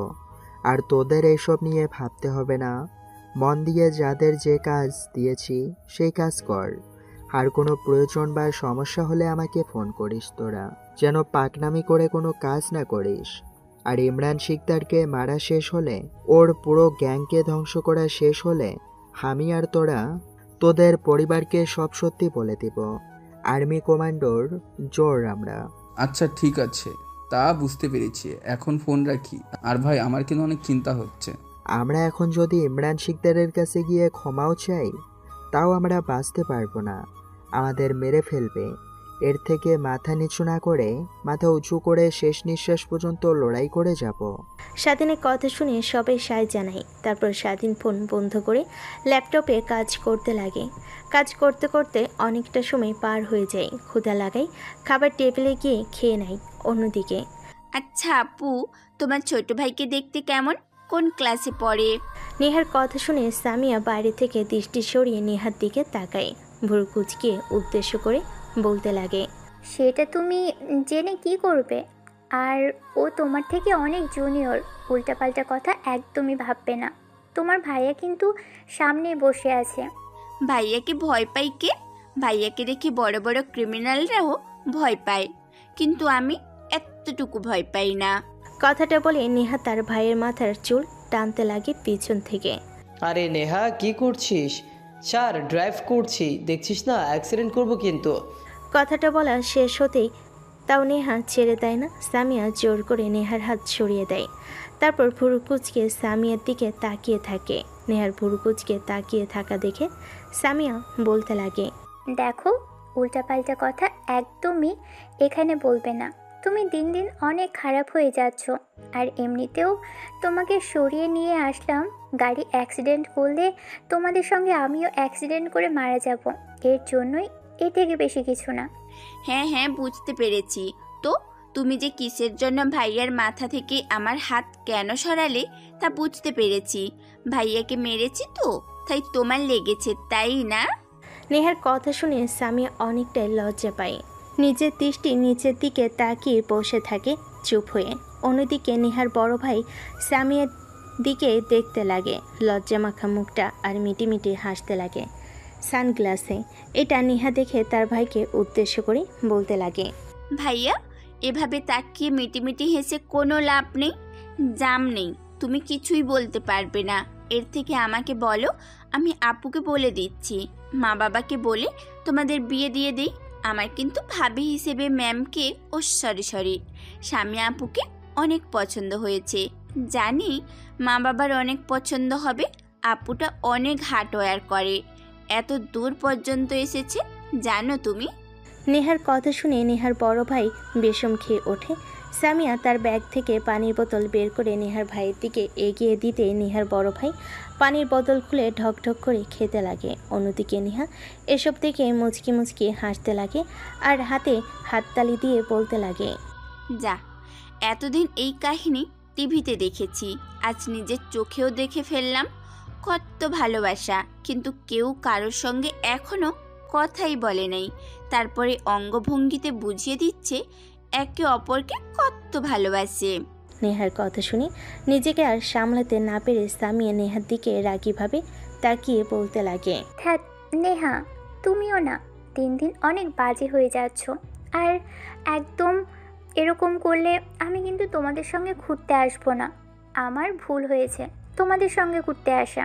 সামিয়ার কথা শুনে নেহার বড় ভাই ড্রাইভ করতে করতে বলতে লাগে, কেন নেহা তো ঠিকই বলেছে, এইখানে নেহার খারাপ কিছু বলার তো দেখছি না। হ্যাঁ ও একটু পাক তা এটা ঠিক। আপনি চুপ করুন, আপনাকে আমি কিছু বলি নাই। তারপর নেহার ভাই আর সামিয়ার মধ্যে টুকটাক কথা হতে লাগে। কথা যখন ঝগড়ার পর্যায়ের দিকে যাচ্ছিল তখনই নেহা দুজনকে থামিয়ে দিয়ে বলতে লাগে, হাই আল্লাহ, দুজনের এখনই যে অবস্থা, আল্লাহ জানে বিয়ের পর দুজনের কি হবে। মনে তো হয় আমার ভাই বাহিরে যেরকম সিংহের মতো চলাফেরা করে, ঘরে এসে একদম বিড়াল হয়ে যাবে। আর আমাকেই আর ঠিক রাখতে হবে তোমাদের দুজনকে। আচ্ছা আপু, তোমার ভাই যদি বড় হতো না, তোমার ভাইকেও বিয়ে করে ঘর জামাই করে রাখতাম, কিন্তু কি আর করার, ছোট তো। নেহার কথা শুনে নেহার ভাই আর সামিয়া চুপ হয়ে যায়। তারা কিছুক্ষণ পর পার্কে চলে আসে। গাড়িটা এক সাইডে রেখে পার্কের মধ্য দিয়ে হাঁটতে লাগে। একটা ফুচকা হাউস দেখতে নেহা তার ভাইকে জোর করে সেই দিকে টেনে নিয়ে যেতে লাগে। নেহার ভাই হাত বাড়িয়ে দিতে সামিয়া হাত ধরে ফেলে। ফুচকার স্টলে এসে নেহা ছেড়ে দেয় তার ভাইয়ের দিকে, তাকিয়ে দেখে তার ভাই সামিয়া ম্যামের হাত ধরে আছে। এটা দেখে নেহা বড় বড় দৃষ্টিতে তাকিয়ে বলে, হ্যাঁ, আমারে তো সব ভুল তোমরা করলে, আর আমি সেটা বললেই আমার ভুল হয়ে যায়, তাই না? হুম। নেহার কথা শুনে সামিয়া হাত ছাড়ানোর চেষ্টা করে, কিন্তু শক্ত করে নেহার ভাই হাত ধরে রাখে। তার ভাইয়ের দিকে আবার অবাক দৃষ্টিতে তাকিয়ে থাকে। এমন অবস্থাতেই তারা তিনজনেই গিয়ে চেয়ারে বসে পড়ে। তারপর ফুচকা অর্ডার দেয়। আচ্ছা ভাইয়া, 2টা ফুচকার অর্ডার দিই, তুমি তো আবার এইসব খাও না। না, আজকে থেকে খাবো, খুব বেশি ঝাল করতে হবে না, আমারটাতে একটু ঝাল অল্প দিতে বলিস। ওকে, ঠিক আছে। কথাটা বলেই নেহা গিয়ে 3 প্লেট ফুচকার অর্ডার দেয়। একটাতে আরও বেশি ঝাল দিতে বলে। নেহা ফুচকাওয়ালা মামাকে ফিস করে বলে, গিয়ে কম বলার কথা বলে।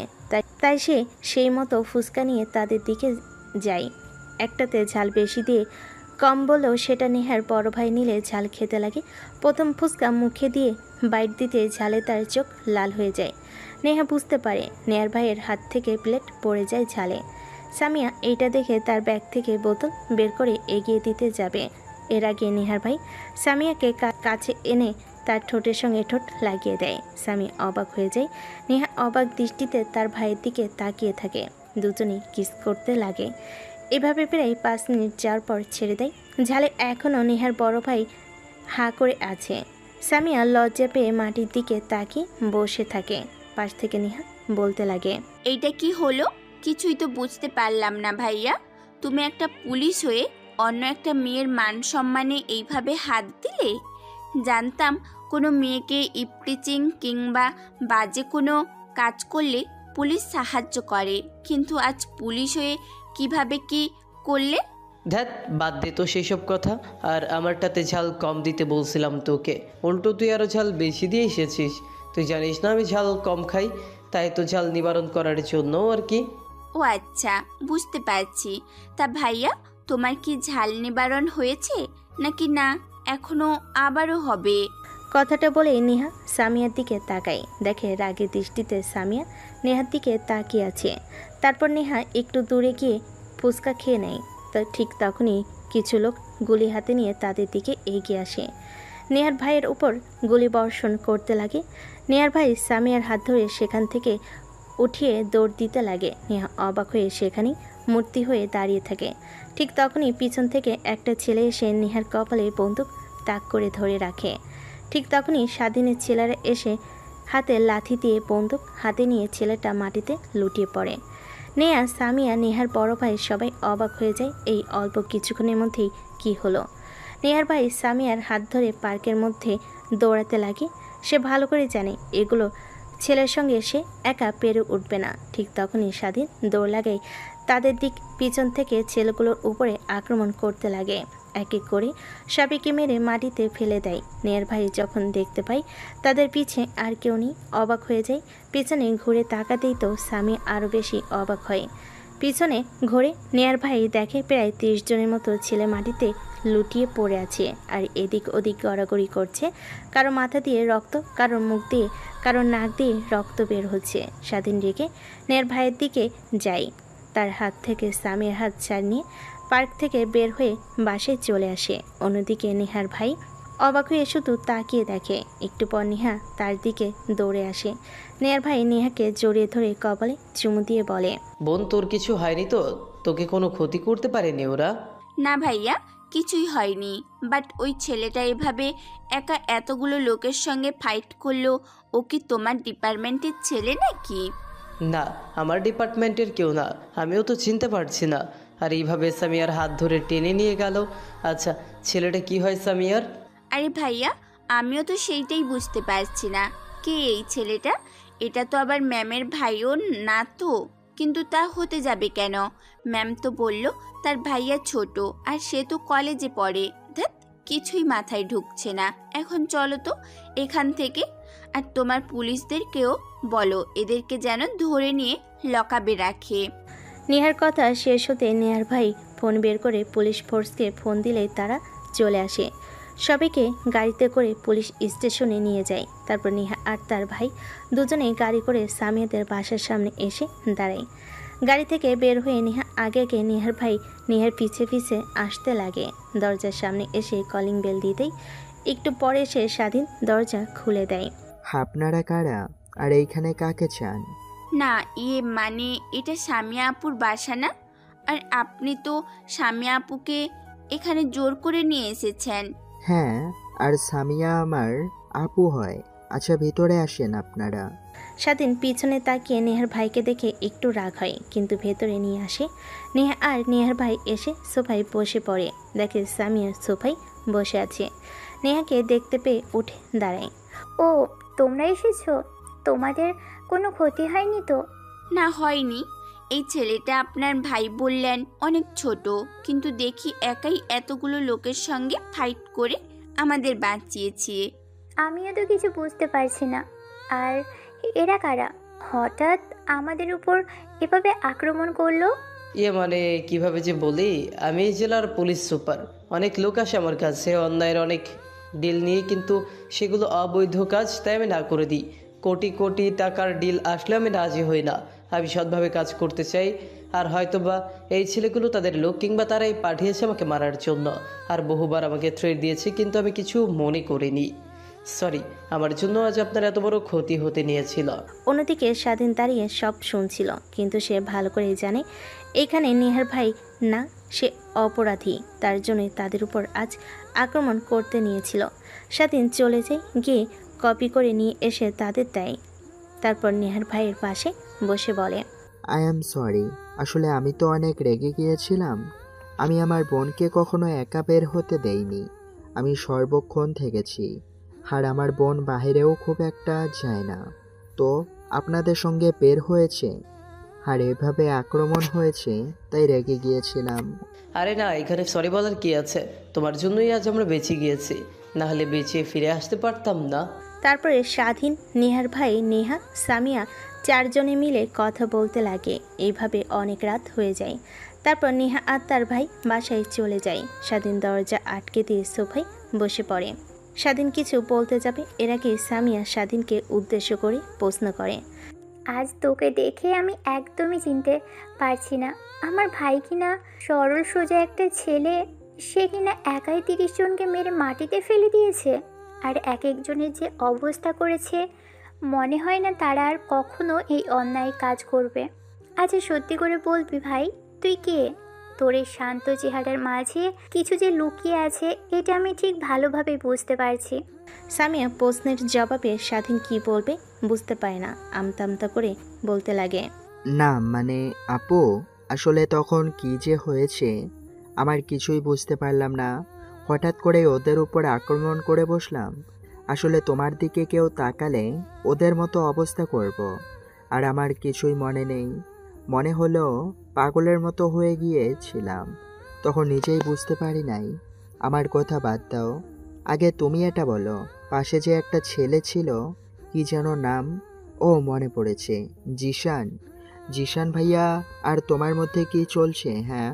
স্বাধীনের কথা শুনে সামিয়া লজ্জা পেয়ে যায়। নিচের দিকে তাকিয়ে বলতে লাগে, না মানে তোকে কি করে যে বলি বুঝতে পারছি না। আসলে জিসানকে আমার অনেক পছন্দ হয়েছে। আজকে আমাদের ফার্স্ট মিট ছিল, কিন্তু ছেলেটা অনেক ভালো জানিস, আমাকে অনেক কেয়ার করেছে। কিন্তু কিভাবে কি যে হঠাৎ করে গুলি হলো আমরা নিজেও বুঝতে পারলাম না। আর তুই কি করে জানলি এসব বিষয়? যেখানে আমার বোন কখনো প্রয়োজন হলেও বাইরে বের হয় না, সেই কিনা ঘুরতে বের হয়েছে, তাই একটু খটকা লাগলো। তোমার ফোনের লোকেশন তো আমার কাছে আসে, তাই লোকেশন দেখতে দেখতে পার্কে চলে যাই। তোমরা যে ফুচকা খেতে খেতে কি করেছো আমি কিন্তু সব দেখেছি।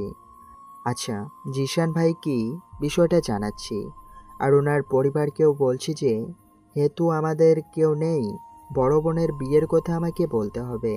আরে না না ভাই, প্লিজ কিছু করিস না। আমি চাচ্ছি যে তুই বিয়ে করবি, প্রতিষ্ঠিত হবি, একটা চাকরি করবি, তারপর আমি বিয়ে করব। তোকে রেখে চলে গেলে তোকে কে দেখে শুনে রাখবে? সময় মতো কে খাবার খাওয়াবে দেবে? এইটা নিয়ে তোমাকে ভাবতে হবে না। তুমি যদি চলে যাও আমি আর একটা মেয়ে নিয়ে আসবো। কি বলছিস এসব তুই? আরে আপু, নেগেটিভ মাইন্ডে কেন নিচ্ছ তুমি? তোমার বিয়ে হলে আমি একটা বিয়ে করে ঘরে বউ নিয়ে আসবো, আর আমার সংসার চালাবে। তুমি যতদিন পর্যন্ত না আমি টাকা উপার্জন করছি, ভালো একটা কোম্পানিতে চাকরি না দিচ্ছি। সেটা নিয়ে তোকে ভাবতে হবে না। তোকে কার সঙ্গে বিয়ে দেব এটা ঠিক করা আমার অলরেডি হয়ে গিয়েছে। স্বাধীন টেবিলের উপরে থাকা জগ থেকে পানি ঢেলে গ্লাসে করে খাচ্ছিল। হঠাৎ বোনের এইরকম কথা শুনে বেশম খেয়ে উঠে স্বামী এসে স্বাধীনের মাথায় হাত বুলিয়ে দিতে লাগে। স্বাধীন পানি খাওয়া শেষ হলে সামিয়ার দিকে তাকিয়ে বলে, কিভাবে কি? আর এখনই আমার যার সঙ্গে বিয়ে তাকে পছন্দ করে রেখেছ? আমার কি পছন্দ বলতে কিছুই নেই? আজ পর্যন্ত তোর জন্য যা করেছি তা ভুলে যাস না।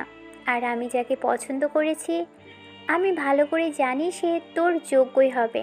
এখন এইসব কিছু না ভেবে মন দিয়ে লেখাপড়া কর। মনে রাখবি, যে পর্যন্ত না চাকরি বাকরি হচ্ছে তোর, সে পর্যন্ত কোনো বিয়ে শাদী হবে না। কথাটা বলেই সামিয়া তার রুমে চলে যায়। স্বাধীন সেইখানে আর বসে না থেকে রুমে গিয়ে দরজা আটকে দেয়। ফোন বের করে তার বন্ধুদের ফোন করে, শোন, ওরা অলরেডি আমাদের খুঁজে পেয়ে গিয়েছে। ওরা আমার বোনের উপর আক্রমণ করেছিল, আমি বেছে নিয়ে এসেছি। তোরা তোদের পরিবারকে যতদিন না ইমরান শিকদারকে শেষ করতে পারছি, ততদিন একটুও নিরাপদ স্থানে পাঠিয়ে দে, আর সব সময় পাহারা দিয়ে রাখবো। আরে শালা, তুই শুধু শুধু টেনশন করছিস। আসলে ওরা তোর সম্পর্কে এবং আমাদের সম্পর্কে কিছুই জানতে পারেনি। বসকে বলে আমাদের সার্ভার থেকে সব কিছু মুছে দিতে বলেছি, মুছেও দিয়েছে, তাই ইনফরমেশন কিছু পায়নি ওরা। আসলে ওরা তোর বোনকে মারতে নয়, ওরা তোর বোনের সঙ্গে একটা ছেলে ছিল, উনি হলেন এই জেলের পুলিশ সুপার, তার উপর আক্রমণ করেছে। আমি সব খবর বের করেছি, জানতাম তুই এমন কিছু একটা ভাববি আর এইরকম প্রশ্ন করবি। ও আচ্ছা, তাহলে এই ব্যাপার। আর তারপরেও তোরা একটু সতর্ক হয়ে থাকিস। ইমরান শিকদারের হাতে কিন্তু দেশের নামি দামি সব সরকারি উচ্চপদস্থ কর্মকর্তারা আমাদের ইনফরমেশন বের করতে ওর খুব একটা সময় লাগবে না। আরে ভয় পাস না, এর আগে ওকে মেরে ফেলবো। বলছি আন্ডারওয়ার্ল্ডের ডনরা সবাই হুড় করে বাংলাদেশে আসছে। আগামীকাল হজরত শাহজালাল আন্তর্জাতিক বিমানবন্দরে যে প্লেনটা ল্যান্ড করবে রাত 2টায়, ওই প্লেনটা বড় বড় সব আন্ডারওয়ার্ল্ডের ডনরা আসছে ইমরান শিকদারকে মারার জন্য। আমি তো এরকম কিছু একটাই আশা করেছিলাম। যাই হোক, ভালোই হলো। এখন পুরো দেশ নয়, পুরো পৃথিবী থেকে বড় বড় ডনদের খতম করতে পারবা। সেটা হয়তো ঠিক বলেছিস, কিন্তু ভুলে যাস না ওরা আন্ডারওয়ার্ল্ডের ডন, ওদের ক্ষমতা অনেক, আর ওদের কাছে অনেক নাম না জানা অনেক ভয়ঙ্কর ভয়ঙ্কর অস্ত্র আছে, যা আমরাই কয়েকজন তাদের সঙ্গে খুব সহজেই পেরে উঠবো না। হ্যাঁ হ্যাঁ, তাতে আমি ভালো করে জানি। তাই ওদের কোনো জায়গায় মারবো যেন ওদের হাতে হাতিয়ার থাকে না, কেনা বেচা ফিরতে যেন না পারে। শোন, আমি এখনই আপুকে কিছু একটা বলে আমাদের গুপ্ত তো গোডাউনে ঘরে আসছি, তোরাও চলে আয়। তারপরে না হয় যা বলার সেখানেই বলবো। আচ্ছা ঠিক আছে, আমরা আসছি। কথাটা বলেই স্বাধীন ভাবতে লাগে কিভাবে তার বোনকে এখন ম্যানেজ করবে। যদি সন্দেহ করে যেই ভাবা সেই কাজ। স্বাধীন তার রুম থেকে বের হয়ে তার বোনের রুমের দিকে যায়। আলতো করে খুলে দেখে সামিয়া ফোনে কথা বলছে। স্বাধীন বুঝতে পারে নিশ্চয়ই জিসানের সঙ্গে, তাই বাইরে থেকে দরজা আটকে দেয়। স্বাধীন ভালো করেই জানে আগামীকাল সকাল 5টা না হওয়া অবধি তার বোন আর বাহিরে বের হবে না, তাই দরজা লাগিয়ে তার রুম থেকে একটা ব্যাগে ল্যাপটপ আর প্রয়োজনীয় কিছু জিনিস নিয়ে বাসা থেকে বের হয়ে যায়। বাসার নিচে নামতেই একটা কালো গাড়ি এসে স্বাধীনকে নিয়ে যায়। এইদিকে জিসান বারান্দায় দাঁড়িয়ে সামিয়ার সঙ্গে কথা বলছিল। স্বাধীনকে একটা কালো গাড়িতে উঠে যেতে দেখে বলতে লাগে, আচ্ছা এত রাতে স্বাধীন কোথায় যায় আর সঙ্গে এত ভারী ভারী ব্যাগপত্র নিয়ে? কি বলো তুমি, পাগল হয়ে গেছো নাকি? স্বাধীন তো রুমে ঘুমোচ্ছে বলল, অনেক ক্লান্ত। আর ও এত রাতে আমাকে না বললে তো কখনো বাইরে যাবে না। আরে আমি নিজের চোখে দেখলাম, সামনে দিয়ে একটা কালো গাড়ি করে চলে গেল। সামিয়া শোয়া থেকে উঠে দরজা খুলতে যাবে, দেখে দরজা বাইরে থেকে লক করা। বুঝতে পারে নেহার ভাই যা বলেছে তা সত্যি, কিন্তু কোথায় গেল এত রাতে? তাকে না বলে দরজাতে আবার লাগিয়ে দিই চিন্তা হতে লাগে। কিন্তু ফোনে ওই পাশে থাকা নেহার ভাই কিছু বুঝতে না দিয়ে বলতে লাগে, ও তোমাকে তো বলতে ভুলেই গিয়েছি, আমার ভাই যে কলেজে পড়ে, তাদের কিছু ফ্রেন্ড সার্কেল মিলে ডুয়েট স্টুডেন্টসদের সঙ্গে চ্যালেঞ্জ নিয়ে একটা প্রজেক্ট তৈরি করছে। এই রাতের পর রাত জেগে কাজ করছে, হয়তোবা ওই কাজ করতেই গিয়েছে একটা ফ্রেন্ডের বাসায়। আর যে দেখলাম ওগুলোতে সব রেকর্ড নিয়ে গবেষণা করছে। Really good good, very good. তোমার ভাইকে কিন্তু আমার অনেক পছন্দ হয়েছে। আমি পুলিশ সুপার হয়ে যেখানে এতগুলো ছেলের সঙ্গে মারামারি ফাইট করতে ভয় পেয়ে পিছিয়ে যাচ্ছিলাম, সেইখানে তোমার ভাই এসে এতগুলো ছেলেদেরকে নিমিশে মেরে ফেললো, এইটুকু একটা ছেলে হয়ে। আমার মাথাতেও কিছু ঢুকছে না, যেখানে আমার ভাই সরল সোজা কখনো মারামারি করতো না, সে কিনা এতগুলো লোকেদের মেরে ফেলেছে। আর তুমি একটা পুলিশ সুপার হয়েও ভিতর ডিপ্পা আমাকে নিয়ে দৌড়ত লেগে গেলাম। বাদ দাও সেসব কথা। আমি একটা বিষয় চিন্তা করেছি, জানি না তাতেও তুমি রাজি হবে কিনা, কিন্তু আমার ভাই অনেক ট্যালেন্টেড। আমি জানি আমার ভাই ভবিষ্যতে অনেক ভালো কিছু করবে যদি ওকে একটু সাপোর্ট দেওয়া হয়। আরে না, সমস্যা নেই, বলো কি বলবে। আমিও একটা বিষয় ভেবেছি। গাইস, গল্প থেকে একটু বের হয়ে আসি, সামনের দিকে আর না যাই। এখন চলো স্বাধীন তার বন্ধুরা কালো গাড়ি করে কোথায় গেল। নতুন একটা রহস্যের উন্মোচন ঘটেছে। তারপর স্বাধীন তার বন্ধুরা জঙ্গলের কাছে রাস্তা দিয়ে যেতে লাগে। একটা গাছের কাছে এসে হাত দিতে মাটির নিচ থেকে রাস্তা বের হয়ে আসে। গাড়ি নিয়ে ভিতরে প্রবেশ করতে অটোমেটিক দরজা লেগে যায়। স্বাধীন তার বন্ধুরা গাড়ি থেকে বের হয়ে এক এক করে সবাই তাদের চেয়ারে বসে পড়ে। স্বাধীন তার ল্যাপটপ ওপেন করে প্রজেক্টরের মাধ্যমে তার বন্ধুদেরকে বোঝাতে লাগে, তখন তোদের ফোনে কিছু বলেনি, কারণ ওরা আমাদের ফোনও ট্র্যাক করতে পারে। তাই এখানে আসলে তো আমাদের সব নেটওয়ার্ক জাম হয়ে যায়। তাই এখন বলা যায় আমাদের প্ল্যান হচ্ছে পুরো আন্ডারওয়ার্ল্ড ধ্বংস করার, যেন এমন কাজ করব আমরা তা না বুঝে যায়। আর ওদের ইনফরমেশন রাত 3টায় যে প্ল্যানে আসছে, ওর মধ্যে সবাই আন্ডারওয়ার্ল্ডের ডন, তাই তো? হ্যাঁ, সবাই আন্ডারওয়ার্ল্ডের ডন। ওদের টিকিট নাম করা পাসপোর্ট আইডি দেখে এটাই জানতে পারলাম ইভেন ওদের যে প্ল্যানটা ওটাও একটা প্রাইভেট জেটের মতোই, যেখানে আন্ডারওয়ার্ল্ডে বড় বড় ডিল হতো। আকাশের উপরে আরও এই প্লেনের ভিতরে থাকা সবাই ডন পাইলট সহ সবাই। তাহলে তো হয়ে গেল। আমার প্ল্যানটা হচ্ছে ওদের প্লেনে আক্রমণ করব আকাশের উপরে। স্বাধীনের এমন আহামরি কথা শুনে সবাই অবাক হয়ে যায়, চেয়ার থেকে উঠে দাঁড়িয়ে পড়ে। স্বাধীনের দিকে ট্যাপ ট্যাপ করে সবাই তাকিয়ে থাকে। এটা দেখে স্বাধীন তার বন্ধুদের দিকে পুনরায় বলতে লাগে, এত অবাক হওয়ার কিছু নেই, ওদের উপর আক্রমণ করব আকাশের উপরে। কিন্তু কিভাবে? তোর কি মাথা ঠিক আছে? পাগল টাগল হয়ে গেছিস নাকি? প্লেনকে আক্রমণ করবে, তাও আবার আকাশের উপরে? আমাদের কাছে তো তেমন ভারী কোনো অস্ত্র নেই, আর আকাশ আক্রমণ করবে কি করে? প্লেনের গতির সঙ্গে কি আমরা পেরে উঠবো?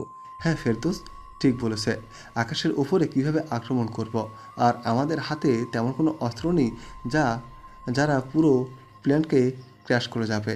তার জন্যই তো আমি আসি, নাকি তোদের কি আমার উপর কোনো বিশ্বাস নেই? আমি যা কথা বলি তাই করি, এটা তোরা ভালো করেই জানিস। আর আমি যেহেতু একবার বলেছি ওদেরকে আকাশে আক্রমণ করব, তাহলে কোনো না কোনো প্ল্যান অবশ্যই করেছি। তাহলে শোন।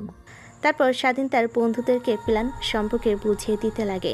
সবাই স্বাধীনের প্ল্যান শুনে অবাক হয়ে যায়। সবাই আবার দাঁড়িয়ে পড়ে, সবাই হাততালি দিতে লাগে। এজন্যই তো তোকে আমাদের কমান্ডো বানিয়েছি, একদম খাসা প্ল্যান করেছিস। কিন্তু আমার মাথাতে এরকম কিছু আসেনি, কিন্তু আদেও কি কাজ করবে? হ্যাঁ করবে, অবশ্যই করবে। এর আগে অনেকে এভাবে প্রস্তুত করেছে এবং ওদেরটা সফলও হয়েছে, আমাদেরটাও হবে।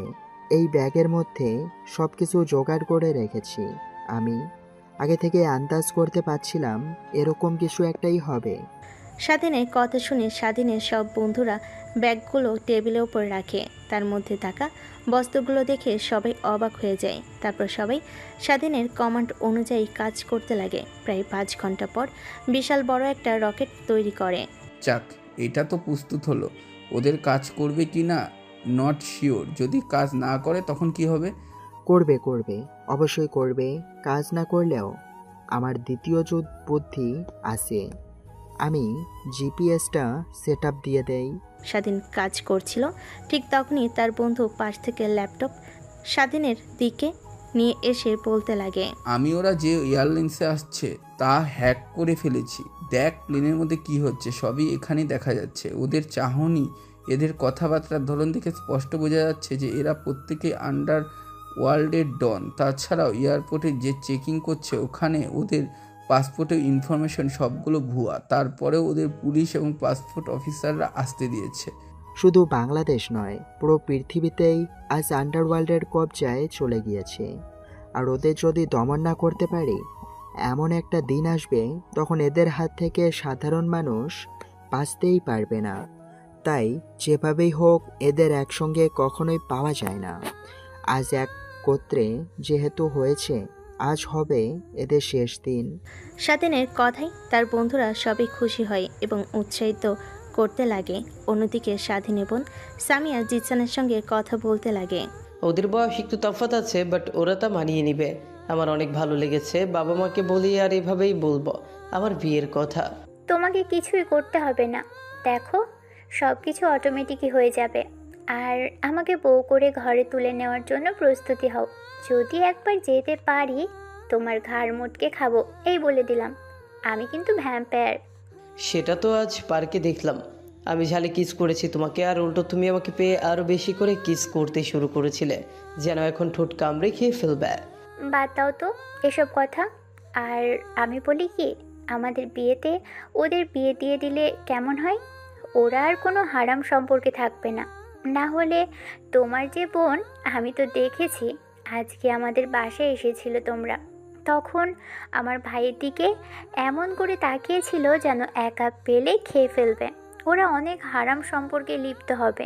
এর থেকে বিয়ে দিয়ে দিই, বলবো দুজন আলাদা থাকবে যে পর্যন্ত না স্বাধীন চাকরি পাবে। আচ্ছা, তুমি যা ভালো মনে করো তাই করো। আর কিছু তো বুঝতে পারছি না, বাবা মাকে কিভাবে বলবো? আরে বললাম না, সে বিষয় নিয়ে একদম নিশ্চিন্তে থাকো। আমার ছোট ভাই জানতে পারছে যে আমি তোমাকে ভালোবাসি। ও সব কিছু ম্যানেজ করে নেবে, দেখো, আর কোনো চিন্তা করতে হবে না। দুজনে কথা বলতে বলতে অনেকটা রাত হয়ে যায়। দুজনে ফোন রেখে ঘুমিয়ে পড়ে। সামিয়ার চোখে ঘুম নেই। সে অনবরত স্বাধীনকে নিয়ে চিন্তা করতে লাগে। অন্যদিকে নেহা স্বাধীনের ফেসবুক আইডি কোনোভাবে জোগাড় করতে পারে না। তার ম্যাম অর্থাৎ নেহার আইডির ভিতরে ঢুকে স্বাধীনের আইডিতে ঢুকে স্বাধীনের পিকগুলো দেখছে আর অনবরত নিজে নিজে বিয়ে করছে। ধ্যাত, ম্যাম বলল তার ভাই নাকি অনেক ছোট, কলেজে পড়ে। একে আদৌ ছোট দেখতে, কি কিউট। এখনই মনে হচ্ছে মোবাইলের মধ্যে আদর করি। এইটুকু ছেলে হয়ে এতগুলো লোকের সঙ্গে কিভাবে মারামারি করলো। আজও যদি না থাকতো ভাইয়া, আমি আর ম্যাম কেউ বাঁচতে পারতাম না। আমি তো আবার ওনার ফাইটিং স্কিল আর ওনার ওপর ক্রাশ খেয়ে যাচ্ছি বারবার। কিন্তু কিভাবে কি করব? ভাইয়াকে বললে তো আমাকে জ্যান্ত পুঁতে ফেলবে, পুঁতেও রাখবে। আচ্ছা, কোনোভাবে যদি সামিয়া ম্যামকে বাসায় আনতে পারি ভাবি করে, ভাবিকে ম্যানেজ করতে পারলে ভাবি ভাইয়াকে ম্যানেজ করবে। তখন তো আর ভাইয়া না করবে না। যে ভাবেই হোক, খুব দ্রুতই সামিয়া ম্যামকে ভাবি করে বাসায় আনতে হবে। বাবা মাকে বিষয়টা জানাতে হবে। রাত গভীর হয়ে গেল, কারোর চোখে কোনো ঘুম নেই। সবাই যার যার চিন্তা করছে। এদিকে স্বাধীন অক্লান্ত পরিশ্রম করে তার প্রজেক্টটা সফল হয়। সবাই স্বাধীনকে কনগ্রাচুলেশন জানায়। ভাবতে লাগে আদৌ কি ঠিকঠাক মতো কাজ করবে নাকি। ঠিক তখনই তার বন্ধু স্বাধীনের কাছে দৌড়ে এসে বলতে লাগে, স্বাধীন, ওরা আমাদের রেঞ্জের মধ্যে চলে এসেছে। এখনই ওদের উপর মিসাইল আক্রমণ করতে হবে। আমারও কাজ শেষ। এখন এতগুলি উৎক্ষেপণ করতে হবে। একটা ফাঁকা জায়গা লাগবে আর অটোমেটিক প্লেনে গিয়ে টার্গেট করবে। এইখানে জিপিএসের লগ ইন করা আছে আর আমি সেইখানে প্লেনের লোকেশন অ্যাড করে দিয়েছি সবগুলোতেই। তারপর স্বাধীন তার বন্ধুরা মিসাইলগুলো গাড়িতে লোড করে নিয়ে জঙ্গল থেকে ঠিক মাঝখানে চলে যায় একটু ফাঁকা স্থানে। তারপর মিসাইলগুলো এক এক করে বের করে রেঞ্জ রেখে দেয়। তারপর স্বাধীন বাটন ক্লিক করতে সবগুলো মিসাইল এক এক করে বের হয়ে যেতে লাগে। সবগুলো মিসাইল বের হয়ে গেলে ল্যাপটপে লাইভ দেখতে লাগে। 1 মিনিট পর লাইভ বন্ধ হয়ে যায়। আকাশের দিকে ভালোভাবে তাকিয়ে দেখে আগুনের গোলা মাটির দিকে নেমে আসছে। ঠিক তখনই স্বাধীন ড্রোন বের করে আকাশে উৎক্ষেপ করে দেয়। প্লেনের একটু কাছে নিয়ে গিয়ে দেখে পুরো প্ল্যানটা ক্র্যাশ করেছে। মিসাইলগুলো তার যথাযথ কাজ করছে, তাই কেউ বের হতে পারে না। কয়েক ন্যানো সেকেন্ডে পুরো প্লেন জ্বলে পুড়ে একাকার হয়ে গিয়েছে। এমন অবস্থায় বাঁচার কোনো সম্ভাবনা নেই কারোর। ঠিক তখনই পাশ থেকে স্বাধীনের বন্ধুরা স্বাধীনকে এসে জড়িয়ে ধরে চিৎকার করে বলতে লাগে, ইয়ে, আমাদের মিসাইলটা সফল হয়েছে আর ওরা সবাই মারাও গিয়েছে। তোর মাথাতে এসব আজগুবি চিন্তা কোথা থেকে আসে রে?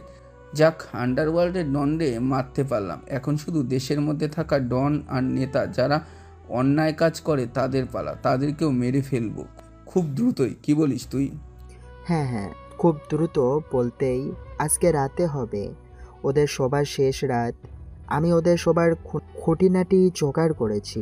এই দেখ ভিডিও, আর এইখানে সবার লিস্ট আছে। স্বাধীনের কথা অনুযায়ী তার বন্ধুরা ভিডিও আর লিস্ট দেখতে লাগে। সবার মাথা যেন চড়ক গাছে উঠে যায়, কারণ তারা ভাবতেই পারেনি এত পাওয়ারফুল মানুষ এদের পিছে পড়ে আছে। আর সমাজের মাঝে তারা যে শান্ত নিরীহ রূপ ধরে রেখেছে, বাস্তবে তারা অনেক ভয়ঙ্কর। এগুলো কি সত্যি? এরা তো অনেক ভালো আর দেশের সেবা করে। এরা কিভাবে এত বড় বড় মাফিয়াদের পিছনে থাকতে পারে? তোদের সবাইকে দেখ, একটা ফাইল সেন্ড করেছি। ওদের যে সন্দেহ করেছি আর ওরা যে আদেও কাজের সঙ্গে লিপ্ত কিনা তার প্রপার ডিটেলস আর ভিডিও আছে। তোরা হয়তো বা ঘুমিয়ে থাকিস, কিন্তু রাত হলে আমি বের হয়ে পড়ি আর সব খুঁটিনাটি জোগাড় করতে লাগি। আগামী 1 মাস 1 নিমিষেও চোখে ঘুম আসতে দেয়নি। রাত ভরে ইনভেস্টিগেশন করেছি আর আমি এটাও জানতে পেরেছি যে আজ ওরা মন্ত্রী সাহেবের বাংলো বাড়িতে সবাই একত্রিত হবে সকালে 5টার দিকে, কারণ তখন সবাই ঘুমিয়ে পড়ে। জানো, কেউ সন্দেহ না করতে পারে, কারণ তাদের সাপোর্ট দেওয়ার লোকটাই ইমরান শিকদার। আর ইমরান শিকদার এখন ভয়ে আছে, তাই সবাই একত্র হচ্ছে। তাহলে এত আর ভাবাভাবি কি দরকার? আবার লেগে পড়ি। এখন বেশি করে মিসাইল তৈরি করে আবার বাংলো বাড়ির উপরে ফেলে দিলে নিমিষেই পুরো বাড়ি সহ সকল মন্ত্রীরা নিমিষেই মরে যাবে। কে বলেছে তোদের মাথায় বুদ্ধি নাই? দেখ, আমার সঙ্গে থেকে থেকে তোদের মাথাতেও ঘুরতে চলে এসেছে। তো দেরি কিসে? চল আবার শুরু করি। এবার একটু বড় তৈরি করতে হবে। এবার প্ল্যান নাই, বিশাল বাংলো বাড়িটা ধ্বংস করতে হবে চোখের নিমিষেই, যেন কেউ বাঁচতে না পারে, গার্ড থেকে শুরু করে। স্বাধীনের কথা অনুযায়ী আবার লেগে পড়ে মিসাইল প্রস্তুত করার জন্য। ঠিক তখনই টিভিতে খবর হতে লাগে। সবাই কাজ রেখে সেই দিকে তাকায়। আজ রাত 2টা নাগাদ বাংলাদেশ এয়ারফোর্স হজরত শাহজালাল আন্তর্জাতিক বিমানবন্দরে অবতরণ করার কথা ছিল ইউএসএ থেকে একটা যাত্রীবাহী বিমান, যেখানে অনেক বড় বড় ইনভেস্টররা বাংলাদেশে আসছিল। ইনফ্যাক্ট করার জন্য এখানে থাকা প্রত্যেকটা লোক অনেক কোটি কোটি টাকার মালিক, আর ইনভেস্টর সেখানে প্লেন ক্রু সবাই। ঠিক বাংলাদেশের সীমানায় আসার সঙ্গে সঙ্গে ঢাকা বিভাগে আসলেই হঠাৎ তাদের প্লেনে যান্ত্রিক ত্রুটি হয়। নিমিষেই সেই মাটিতে লুটিয়ে পড়ে প্লেনটা। এরোপ্লেন খণ্ড বিখণ্ড হয়ে যায়, নিমিষে আগুন ধরে যায়, সবাই পুড়ে মারা যায়। কেউ বেঁচে ফিরতে পারেনি। প্রায় 2 ঘন্টা পর্যন্ত ফায়ার সার্ভিসের 14টা ইউনিট কাজ করে আগুন এখনো নিয়ন্ত্রণে আনতে পারেনি। অভিজ্ঞ ব্যক্তিরা যা বলছেন কেউই জীবিত নেই, আর কারোর মরাদেহ পাওয়া যাবে কিনা ঠিক নেই। দুশ্চিন্তায় আছে, কারণ 3-4 ঘন্টা হলো আগুন জ্বলছে, নিভাতে পারছে না। এই ছিল বিমান ক্রাশ স্থান থেকে। আরও কিছু জানতে হইলে আমাদের সঙ্গেই থাকুন। খবরটা শেষ হওয়ার সঙ্গে সঙ্গে স্বাধীন আর তার বন্ধুরা হাসতে লাগে। তার যে মিসাইল অ্যাটাক করেছে কেউ বুঝতে পায়নি, বাংলাদেশে কারোর হাতে ধরা পড়েনি। পাইলটটাও ইপিজেটের সাথে কোনো যোগাযোগ করার সময়ও পায়নি। এটা ভেবে তারা আরও হাসতে লাগে। এভাবে অনেকটা সময় পার হয়ে যায়। সব মিসাইল প্রস্তুত করা শেষ হলে সেগুলো ফাঁকা স্থানে নিয়ে গিয়ে টার্গেট অনুযায়ী জিপিএস ট্র্যাকার লাগিয়ে রাখে। তারপর স্বাধীন তার বন্ধুদেরকে কিছু একটা বলে সেখান থেকে চলে আসে বাংলো বাড়ির কাছে। ড্রোন পরিয়ে ভিতরে ঢোকানোর চেষ্টা করে, কিন্তু ঢুকতে পারে না। রেঞ্জ হয়তো স্যাম্প করে রেখেছে, তাই ড্রোন তার কাছে নিয়ে এসে একটা সেটিং অন করে দিতেই পুনরায় ড্রোন বাংলো বাড়ির মধ্যে চলে যায়। দেখতে পাই এক এক করে সারিবদ্ধ অনেকগুলো ঝুল গাড়ি। বুঝতে পারে সবাই চলে এসেছে, কাজ খুব দ্রুত করতে হবে। তাই স্বাধীন ভিতরে ড্রোন দিয়ে ঢুকে যায়। সবার চোখ ফাঁকি দিয়ে দেখে সবাই টেবিলে বসে আছে। ইমরান শিকদার সবার সামনে টেবিলে বসে কথা বলছে নিজেদের মধ্যে। স্বাধীন এক এক করে সবাইকে দেখতে লাগে। সবাই চলে এসেছে, কেউ বাদ নেই, সবাই কথা বলছে। তখনই সেখানে স্থাপিত হয়। স্বাধীনকে দেখে সবাই চমকে ওঠে। খানিকটা দূরে সরে যায় সবাই। ইমরান শিকদার বলতে লাগে, কে তুই? আর তোর এত বড় সাহস আমার এখানে এসেছিস? আর তুই ভেতরে আসলি কিভাবে এতগুলো সিকিউরিটির মধ্যে দিয়ে?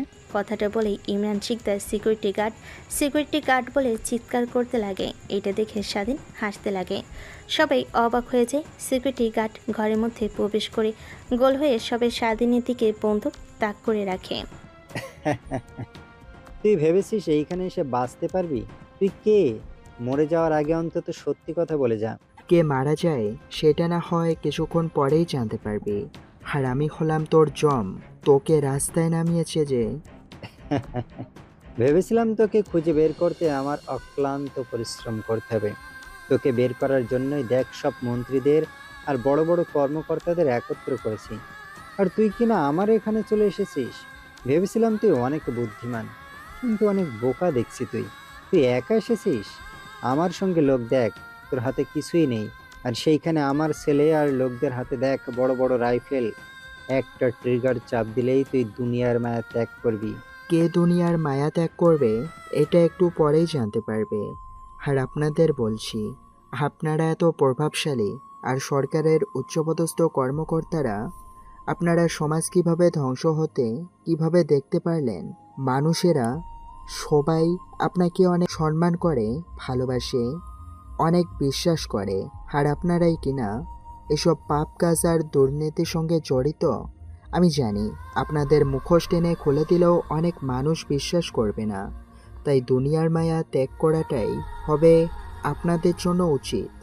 আমার জানা মতে এইখানে সবাই চলে এসেছে বাংলাদেশে আর কেউ নেই। যারা দুর্নীতি করে, এখন মৃত্যুর জন্য কাউন্টডাউন শুরু করছি। আর ওই পারে গিয়ে ভালো থাকবেন সবাই।